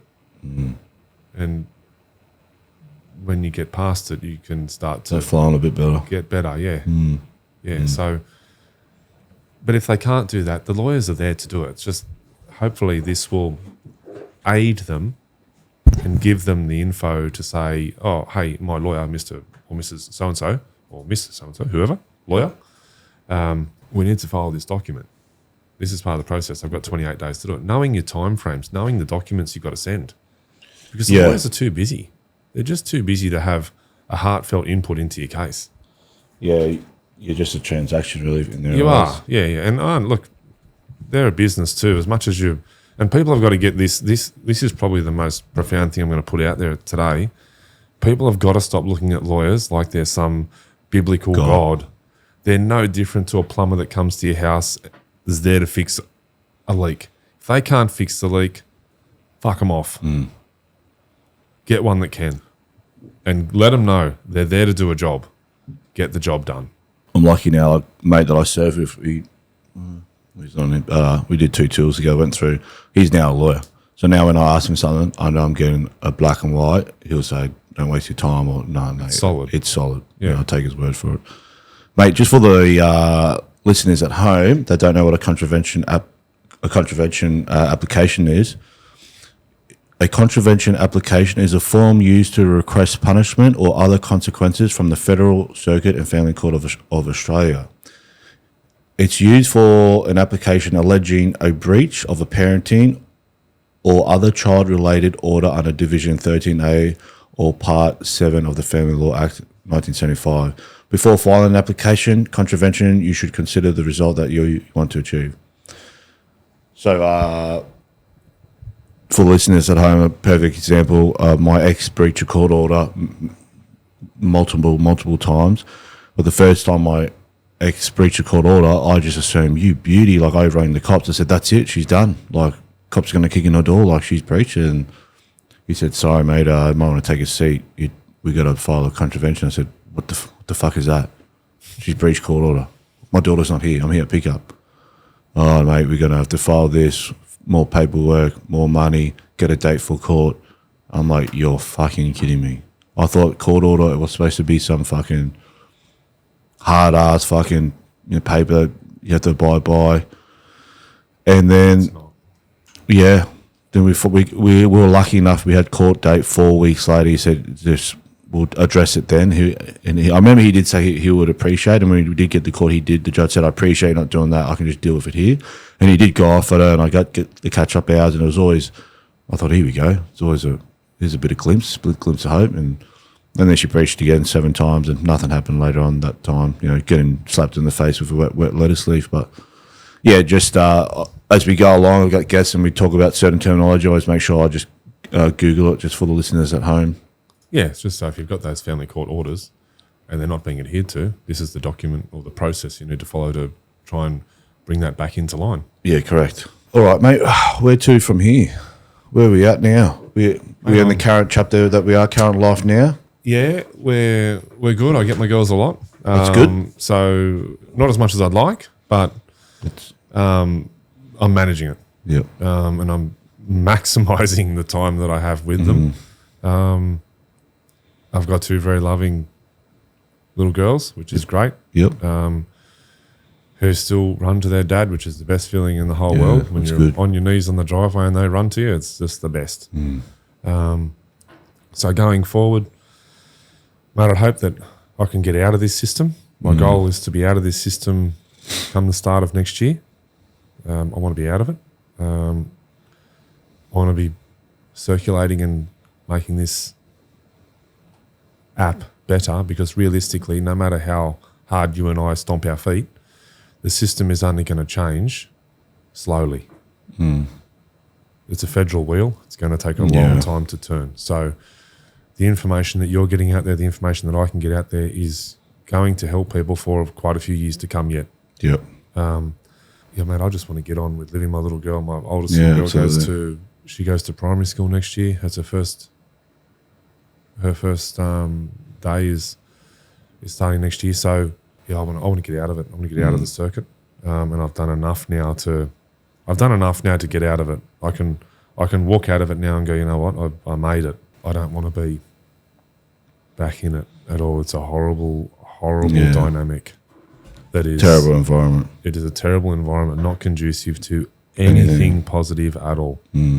Mate, before I ask you some conclusion questions, which I ask all the fathers the same question. Have we missed anything? I want to make sure that we've got across everything that you appreciate you flying up. So I want to make sure that we don't miss anything. No, I think we're pretty well covered. I did write some notes. I think you got to take your time. Probably want to touch on the fact that the support network that's not there for the guys. Yeah. So, and that's something that everyone says, oh, you talk to your mates and tell them this, tell them that. It's fucking hard, and sometimes you just don't want to. You just want to close your eyes and forget about it. And I get it. I didn't tell anyone for years. I can answer that if you want. I'll just what's your thoughts on the support network for men? As a woman, you go in, you say your DV, and you get your $5,000, and you get your weekly this, and you get your family tax benefit. Do you want to just touch on that $5,000 real quick? Because I didn't learn that till I found out. So it's an instant payment for resettlement. Yep. Or for re-establishing yourself. There's another term for it, so don't quote me on what it is. I can't remember, and I don't really care. Yeah. But you won't get it. I won't get it, and neither will anybody else that looks like you or me. You also won't get any legal assistance. You also won't get any housing support. You also won't get a safe room. You won't even get a leaflet. You might get a leaflet from the police station, but unlikely. So as a support network, the blokes need to get on this podcast, follow it, support it, and share it around and share, because you wouldn't believe when I finally cracked it and went, fuck this. And I put a post on social media because I'd had enough. And as I said, I'm emotionless about it. I couldn't care less anymore. I just want the process completed. But when I put the post up, I had hundreds of comments come back to me from people I don't even know. My social media presence is minimal at best. I keep a pretty calm, low-level profile. I'm not really interested in it that much. Yeah. But the response I had was incredible. And from women, 50% of the people that responded to me were women, daughters and mothers, saying, oh, we were part of this, we saw this happen. And the stories they told me, mothers that had lost their sons, they just suicide, they watched their son just deteriorate to nothing. So I don't know what the fix is for that, mate. I don't know. Do this shit. Watch this stuff. Send it to your mates. Yeah. I don't know. I don't know the answer. Yeah. But you don't have the network. The only network is what's sitting in front of you and me right now. Yeah, that's that's each right. other. There's not. No one else is going to help you. Yeah. So probably just to keep guys abreast of that.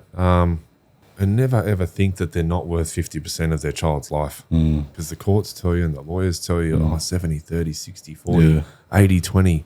Oh, you'd be lucky if you get this. Lucky? Yeah. No. It's my God-given right to have 50-50. I remember when they asked me, what do you want, 50-50? They looked at me like I was psycho. Yeah. What? Same thing. I'm like, yeah, 50-50. What do you mean 50-50?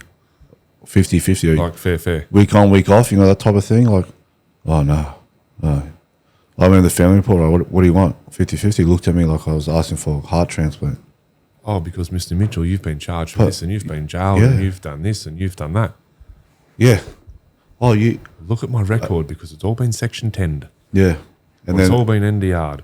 And then they started using, but you have PTSD. What's that have to anything to do with 50-50? Oh, are you sure you can look after yourself, let alone a daughter? Where's this coming from? Look at everything I've achieved the last 10 years with PTSD. That's a wrong... I actually think I have PTS, not PTSD, but that's the thing. There's this stigma, and they weaponize it against you. They need to destigma, if that's the word. And destigmatize they it. Destigmatize it. It didn't matter what you squashed, there was always something new. Oh, well, go do your hair follicle test. Okay, did one. Pass. Oh, go do another one. What do you mean do another one? I just did one. Oh, go do circle security course. That's a great point. So we didn't touch on those. Yeah, sorry. The courses and all the courses, the things like the hair follicle test. I'd worked underground mining for almost 10 years. Yeah. Subject to drug and alcohol tests every day. Every single day. Yet I got sent for hair follicle tests. I had to drive 2.5 hours away from where I was to sit there for an hour to do a hair follicle test, for it to get sent to America, to come back with would you like to guess my reading? 0 drugs in my system. A historical track of 0 drugs in my system came back negative. Yep. And it's a long-term test. Yeah, I'm looking at, I'm just trying to pull up on my computer now. So I've got the first hair follicle test and the second one. And then I was working emergency response when I was at the farm at a coal mine. And obviously, like but for viewers at home, depending what mine site you're at, you might swipe your card to get on the mine site. And depending what mine site it is, they have different functions. But if your card goes red, it's either one of your competencies is expired and you need to renew it to get on site, or you need a drug and alcohol test. So they'll go to the office now. Either emergency response or medics did it, and that was normal procedure. You might get them on site. We literally had them on site at the door. Yeah, that's the door. So you might get one in a week, you might get one a month, you might get 3 in a week. Like, it's just very random. You might get called out from underground to have one while you're there. Yeah, and every time I'd get one, scan it, send it to a lawyer. Scan it. So there was probably not only did I do 2 hair follicle tests, which backtracked 3 months, I had 6 random DNA tests on a mine site, And it didn't mean you'd submit him like, oh yeah, like all right, well maybe you need to go do this course. It didn't matter. It's just always something more for you, or for me to then we branch onto the parenting courses. The parenting courses. I did the triple P positive parenting program. Yep. Here it is. Circle of security. Oh no, we want you to do circle. Well, why didn't you say that the first time? You told me to do this course. Oh, can I jump back? Yeah, go. Can I jump back 2 steps before that? Because before going to the parenting courses, I was told that I need to go to an anger management behavioural men's change. Change. That's when I did. So I went to the city, and I sat down with a fellow, and they do an interview with you beforehand. And this is for all the blokes out there that are going to go and do this. Yourself as well.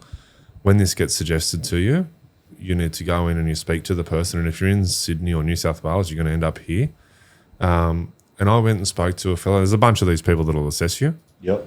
And they said, there's no reason for you to be here. You can go. Because they will do an assessment on you to see whether or not you qualify for the program, because the program they look to put you on. I didn't qualify, which I knew I didn't qualify. I didn't have an issue. I was upset a lot because I was missing my children and I was being accused of things I didn't do. Yep. So I'm sitting in the trenches. Yeah. Of course I'm going to be upset.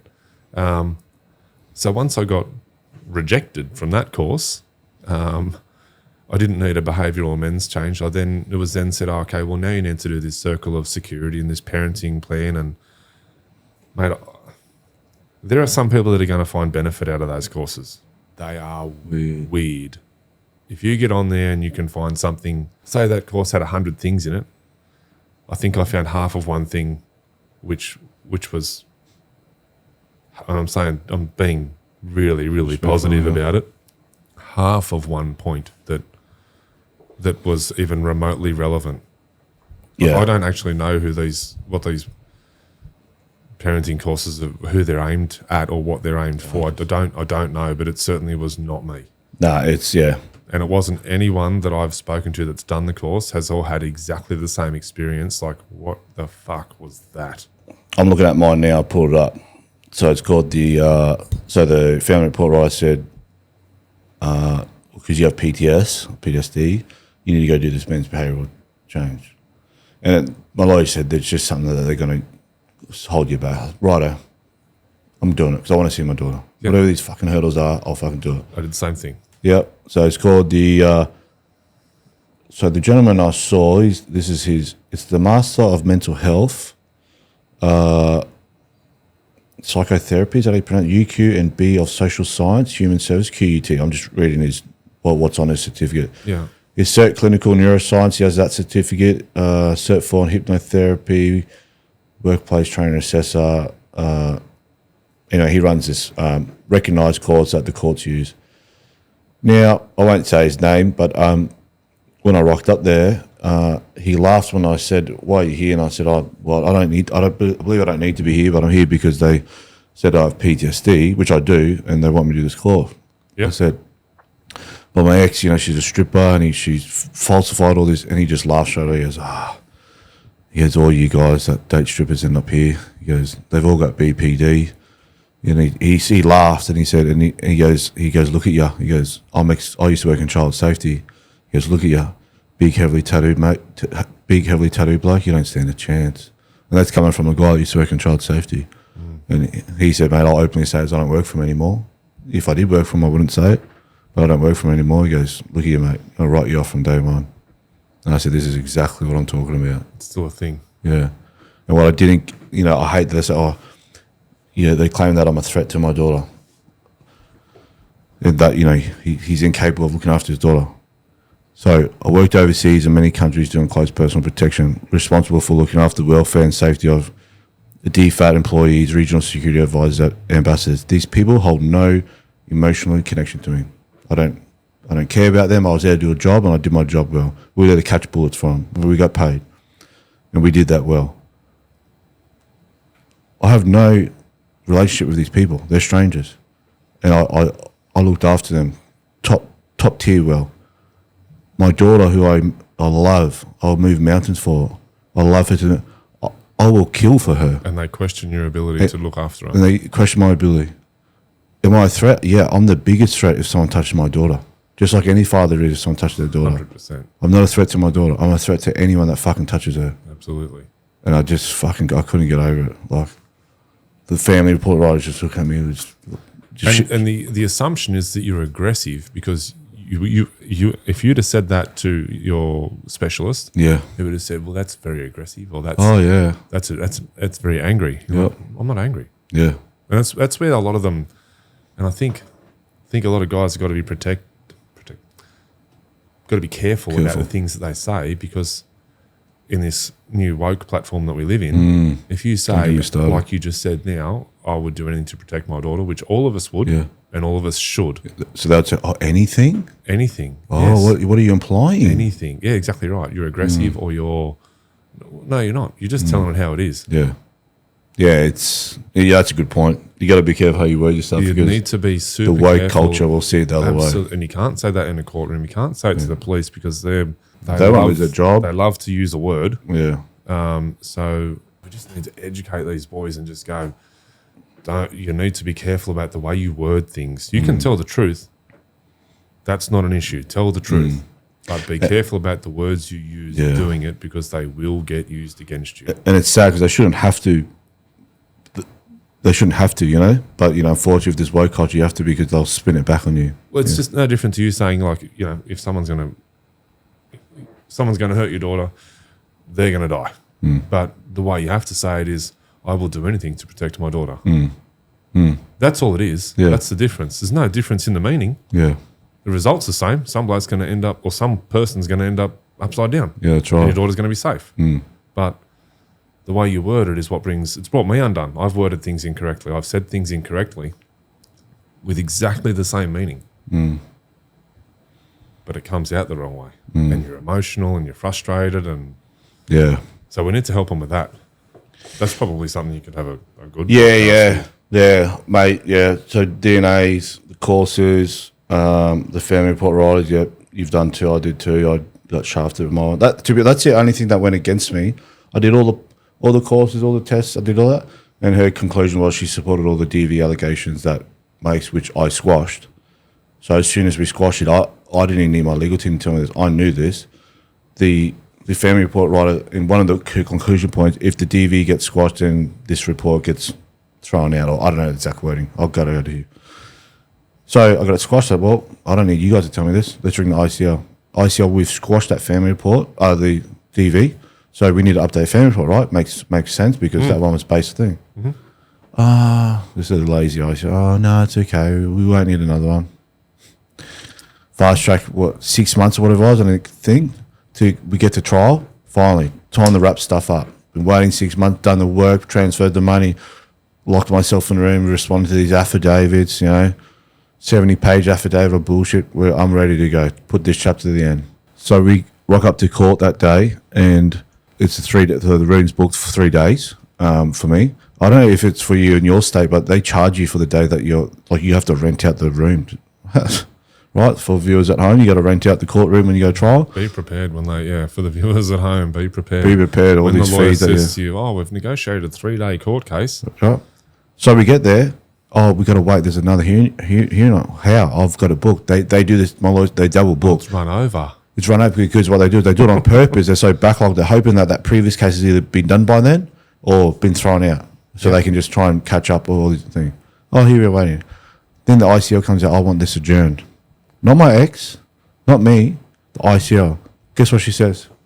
I want an updated family report. I fucking nearly lost my mind. 6 months ago, we said to you, we need an update. For anyone with half a brain, we go, this family report's based off all the DV stuff which has been thrown out. Yeah. So now we need an updated one. And you say to us, no, we don't need one. You make me wait 6 months, miss out time with my daughter, money, stress, the vortex, domino effect to everyone. And then you have the audacity to wait for the first day of trial and say, oh, no, I want to adjourn. And this goes back to that driving position, because I had the same situation. I booked the family report and said, I am booking it. That's what I should have done. The second one, because I've done 2 of them now, paid for both of them, $12,100 each. See, so let's just go with that scenario. I'm just thinking, let's just say at that time we got squashed. If I booked with the same one, I think they need the court because I didn't do privately. I did the government appointed. That's a learning curve, which I'll say in my episode. Don't use the court appointed ones. They need a letter from them to say we need them to go back again. That's how I remember it. So now I could have just gone and got a private. Let's just say I thought, you know what, I'll just book them with a private one.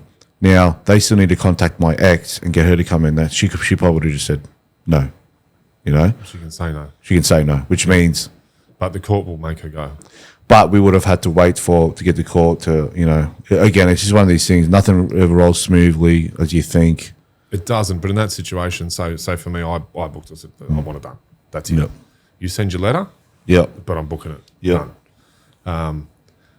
And what that for some, just so viewers at home, some people say it costs them $5-6 grand. Just what do you remember how much yours cost? $12,100 each. $11,000 plus GST per family report. There you go, listeners. Probably I use the government appointed family report writer and their backlog, so I waited 3-4 months. Whereas yes, you're not paying. You can see a privately one and get one pretty quick. Very quickly. But you're paying $12,000, depending where you are, who you see. Yeah. So yeah, when we go back, so they adjourned a trial and said, well, we need to update family report. The judge agreed. I said, righto, judge, I want to get a private one this time. You know, I've learned the hard way. I don't like seeing her again. Yeah. We're going to wait 4 or 5 months. I want to let's go. See one now. He said, nah, you've already seen her first. It would be good to get her perspective again from a second. Again, learning curve. So learning curve on that point in essence. So when you're going back the second time, you need to make sure you're the first person in the room. Great point. She was first the first time. Guess what? Blokes out there, get in first.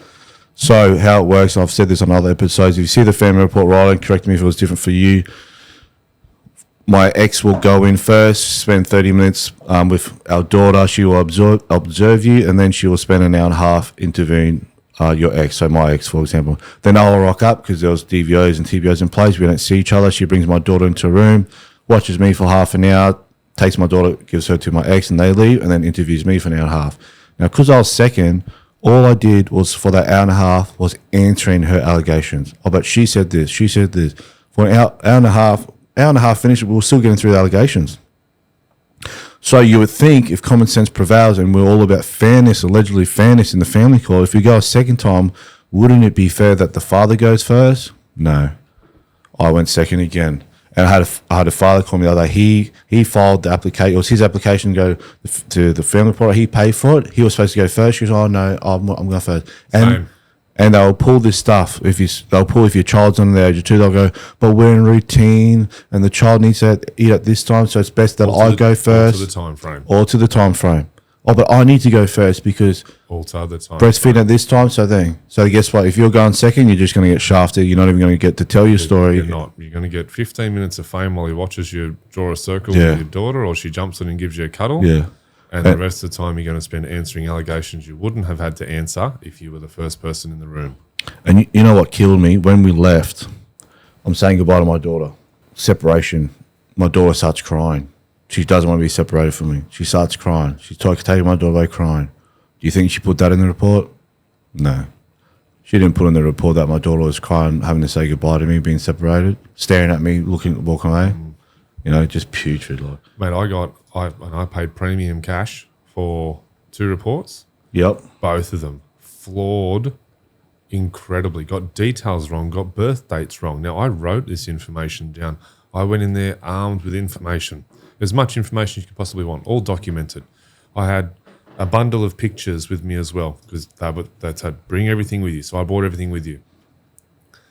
Probably 50% of the actual detail, dates, times, incidents, anything that was mentioned there were wrong. They were wrong. Yeah. Just wrong. And when you get to a courtroom, that's important. That's very important. So get it right. I'm going to read the recommendation. So I know how it was for you, but, you know, with the family report comes, mine's 36 pages. They just scroll straight to the conclusion. And the recommendations of the family report writer I had, this was the first family report while I was still going through DV, that my daughter lives, there's 4 points. The first point, that my daughter lives with the mother. 2, that the father completes a circle security parenting program. 3, if the court determines that there has been family violence perpetrated by the father, that the mother is given permission to relocate our daughter to the United Kingdom. The writer would also recommend that the father completes a men's behavioural change program and that our daughter visits with me remain supervised until the course is completed. It is then recommended that there are daytime visits only for the first few years of this arrangement, whether those visits occur in Australia or the United Kingdom. Point number 4, which is what I'm referring to previously, but I get another one. If the court determines that there has not been family violence, then the writer is unable to make a recommendation about the proposed relocation, having outlined the advantages and disadvantages of each party's proposal. However, in this scenario, it is recommended that the visits remain supervised until the father completes a circle of security parenting program. So, that point, as soon as we won the DV trial, point number 4 kicks in. If this court determines that there has been not any family violence, then the writer is unable to make a recommendation. Hence why we called up and said we need a new family report. And that lazy ICL said, oh, it's all right. And this is the point going back to being the driver. Yeah. Push when you know. I'm just trying to think how if so she said no, because I've got the letter here where I would have had to go back to court to get them to refer us to get a second one anyway. So I would have needed the court permission. Now, if you do, but you can get leave from that court by going to the courtroom downstairs and getting the document, ask for leave from the court. You can walk straight in there and do that document yourself. And and then how does that work? They send it to the court. They send it to a magistrate right away. And they say he wants another update family report based off this. Okay, well there you go. I didn't know that. That's a father listening. There you go. If you're in my shoe. And if I did go to a private one, they still got to get her, and she says no to everything. But it's no different if you had a lawyer, like I had a lawyer at the time, and I said, write your letter because I'm booking the course. So they'd write their letter saying, oh, we need to book a course for this such X, Y, Z. So that all went through, but you can go and do it yourself. Yeah. So if you've got a lawyer, get them to do it. But just book the course. The whole idea is book it. Book in, book the course, pressure, be the driver. Yeah. Don't wait for them and they say, oh, you don't think you need it when you know you need it. And clearly in your situation, you knew you needed it. Yeah. Yeah, these are things where the dads need to know when there's a 28-day window, when there's this, when it says, you've got to rule on this. Get it. Yeah. Hey, here's the... so the family report, right, guess what? Came back the second time, pretty much the same.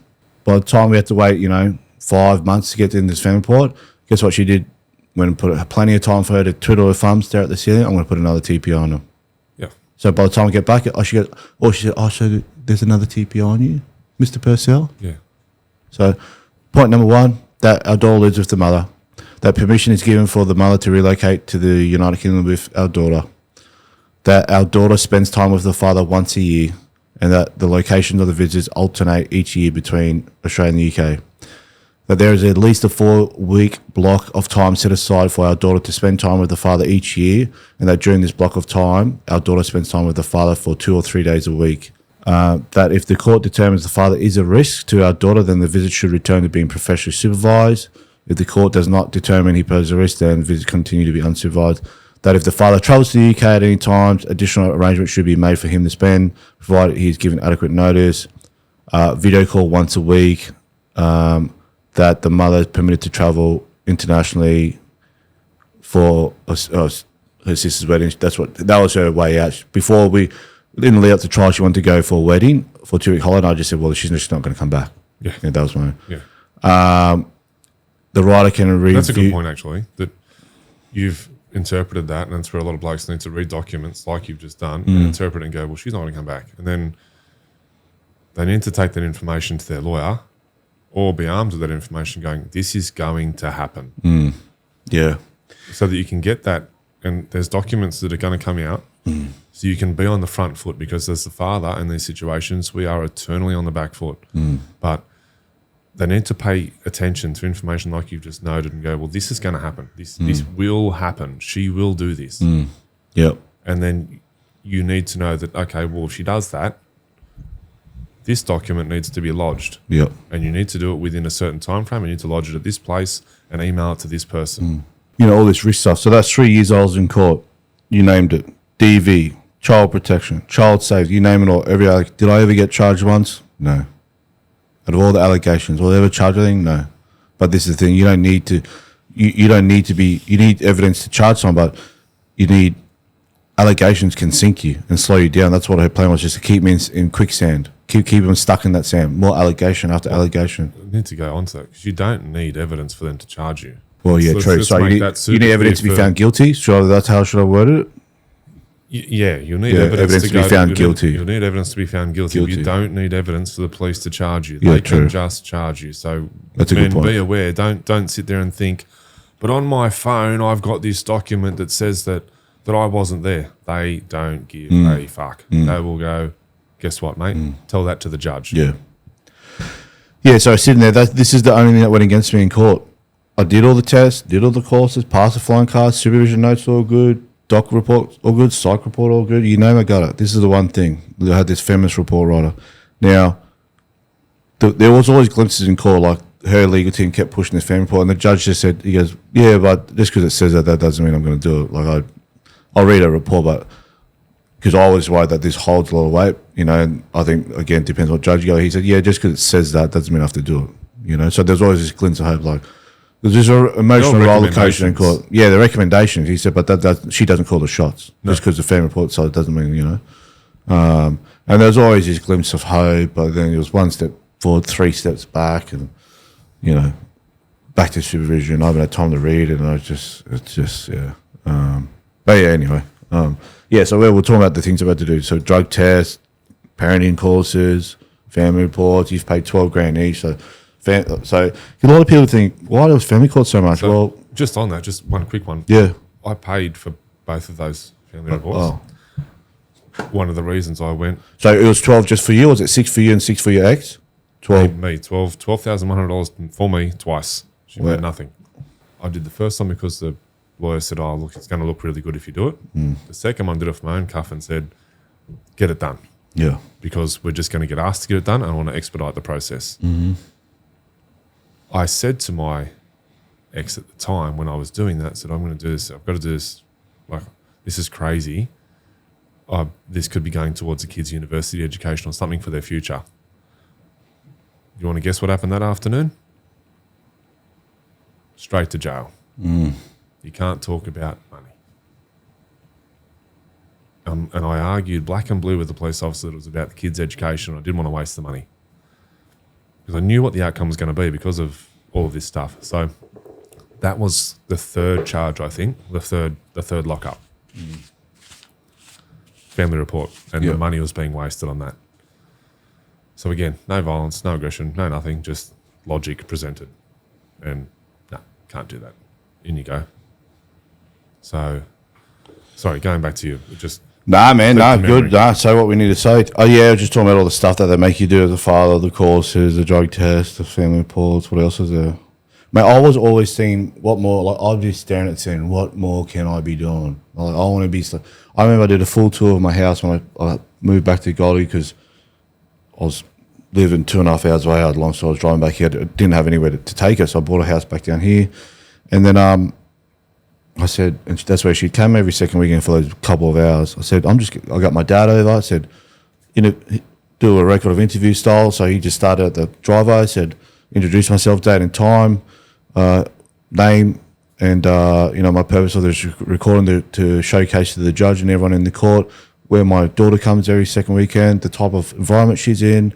Then we did a full tour of the house. This is her play area. This is where she watches TV. This is her room. This is her changes or clothes. This is our high fences or secure. Was it accepted by the court? They accepted. Did anyone watch it? I sent it to the family report writer. Yeah. Wouldn't have been viewed. Yeah. Did she view it? Well, she could say yes. Did she? I remember on my Instagram story, for those, you can highlight reel. So whenever I upload a story of my daughter, I highlight it to reel, which time date stamp. So I had at that time from last court, it was like 6 months of Instagram stories and compiled into 15 minutes. So we submitted that. Did she watch it? Meanwhile, my ex is sending her, she would email the child safety and get an investigation conducted. And as soon as they said we're conducting an investigation, she would email the family report writer directly herself. You can't do that. And then So you can't talk to a family report writer yourself. the ICL got involved. She goes, yeah, sorry, she did get involved a few times, but I mean, it wasn't to the level that I think. She goes, ignore that because you need to be emailing me. Ignore that. It's bias. Right? But she said that she said you have to ignore that because you can't email the family report writer direct. It needs to be uploaded through the right channels and portals, whatever, through your legal team, and you can't just email it direct. Now, did she ignore it though? Did she read it and factor it in? When it's seen, it can't be unseen. That's what I mean. So she could say, "I've ignored it." No, you've probably read 400 putrid allegations that were made up. Just yeah. Shouldn't you look at that and go, "Oh, you've sent this email to Child Safety yesterday, and now you email to hasn't even fucking begun, really, technically. Investigation like that. It just goes on your point. If you've got something you think you need to do in there, don't wait for your lawyer to say, oh, maybe we should do this, because they're going to say that. Yeah. When you go to court eventually, and then the judge says, or the magistrate says, well, I need another family report. Yeah. And you read a document just like what you read that said, I needed that 3 months ago. Be proactive. Yeah, be proactive. Just look for work. Driver. Yeah, we'll look for work. So I did that, the Instagram stories. But, did it play a part? Obviously not. But, it might for you. You might get a different, no one's case is the same. You might have a different judge, that one that takes it on board. But I did everything and it went over and beyond. And, the only thing that went against me was this family report. And, all these allegations. Did I get charged once for anything? No. But would still face allegations, so. Mate, what I'll do is before I hand over to you for any final points, I have the same conclusion questions that I ask all fathers that come on. Mate, 4 questions. The first one, any advice for fathers, knowing what you know now, would you have changed anything during the court process? Yes. Be the driver. Be very, very aware. Yep. And it's hard, but turn your emotions off. Yeah. Yeah, it's emotional roller coaster. Turn them off. Just think of it as a process. Think of it as a trade process. And I think that's where lawyers get you in family court, because they hijack your emotions. Of course they do. Oh, it's your kid, you got to do this. Oh, yeah, get this report. You're crying, we'll mate. file this for you. A glass of water. More tears. Yeah, we'll send the invoice next week. Don't worry, just get this done, man. I don't know how to answer this myself. How do we change the system? We keep applying pressure. Make awareness. Tell stories. Awareness. Tell your mates. Make noise. It's, as we discussed, it's a federal system.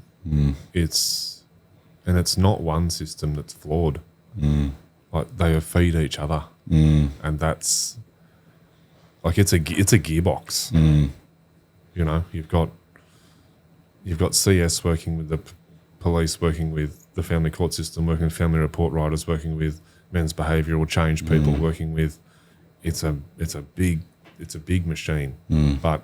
I don't know how we create change, mate. We keep doing this, and we keep work it out on the go. I don't know that we keep change. I think we concentrate on education, because the more we educate the people that are going to enter the ring, and they know how to fight, that's going to solve the problem. When the lawyers start running out of things to do because men are doing it for themselves, then they'll change the system.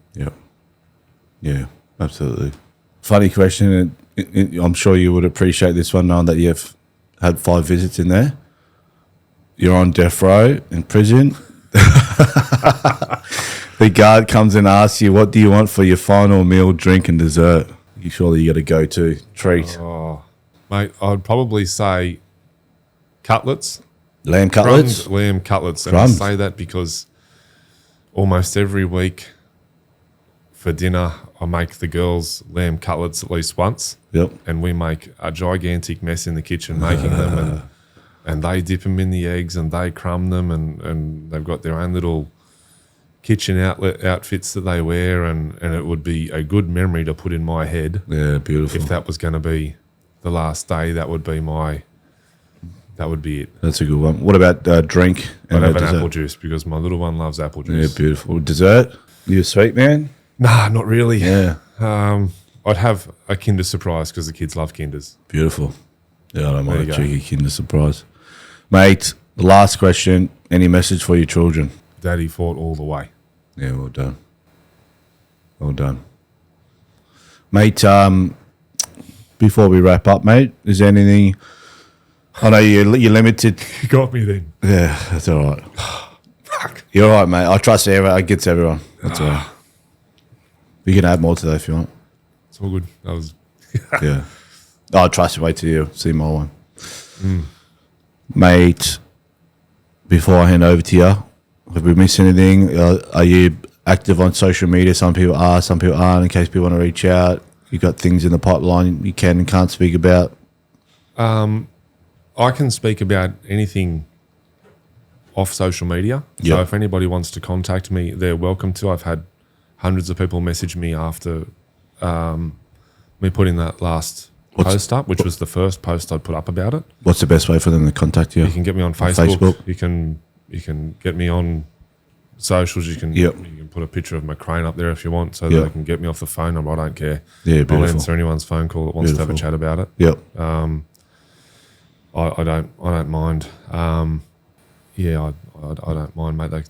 I'm happy to talk to whoever wants to try and understand the situation. I've been to almost the end of every avenue of it. Yeah. Well, mate, on behalf of Broken Fathers Podcast and all the listeners, mate, I'd like to thank you for coming on. I think all the other listeners will appreciate it more. And, I think it just shows, mate, you flew up here bright and early to the airport. Mate, you're back down tonight. It just shows that, how much it means to you, trying to make change, trying to help others because, it's a terrible system. So appreciate you taking time out of your day and spending your own money to get up here. And, mate, I wish you nothing but the best moving forward with your family, your kids, and what you got working with your app. And, mate, I hope next year is that reset button to help We'll move have another forward. chat, yeah.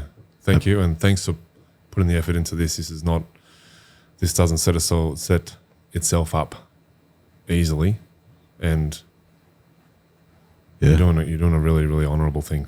Thank you, brother. Appreciate it. Cheers, mate. That's it.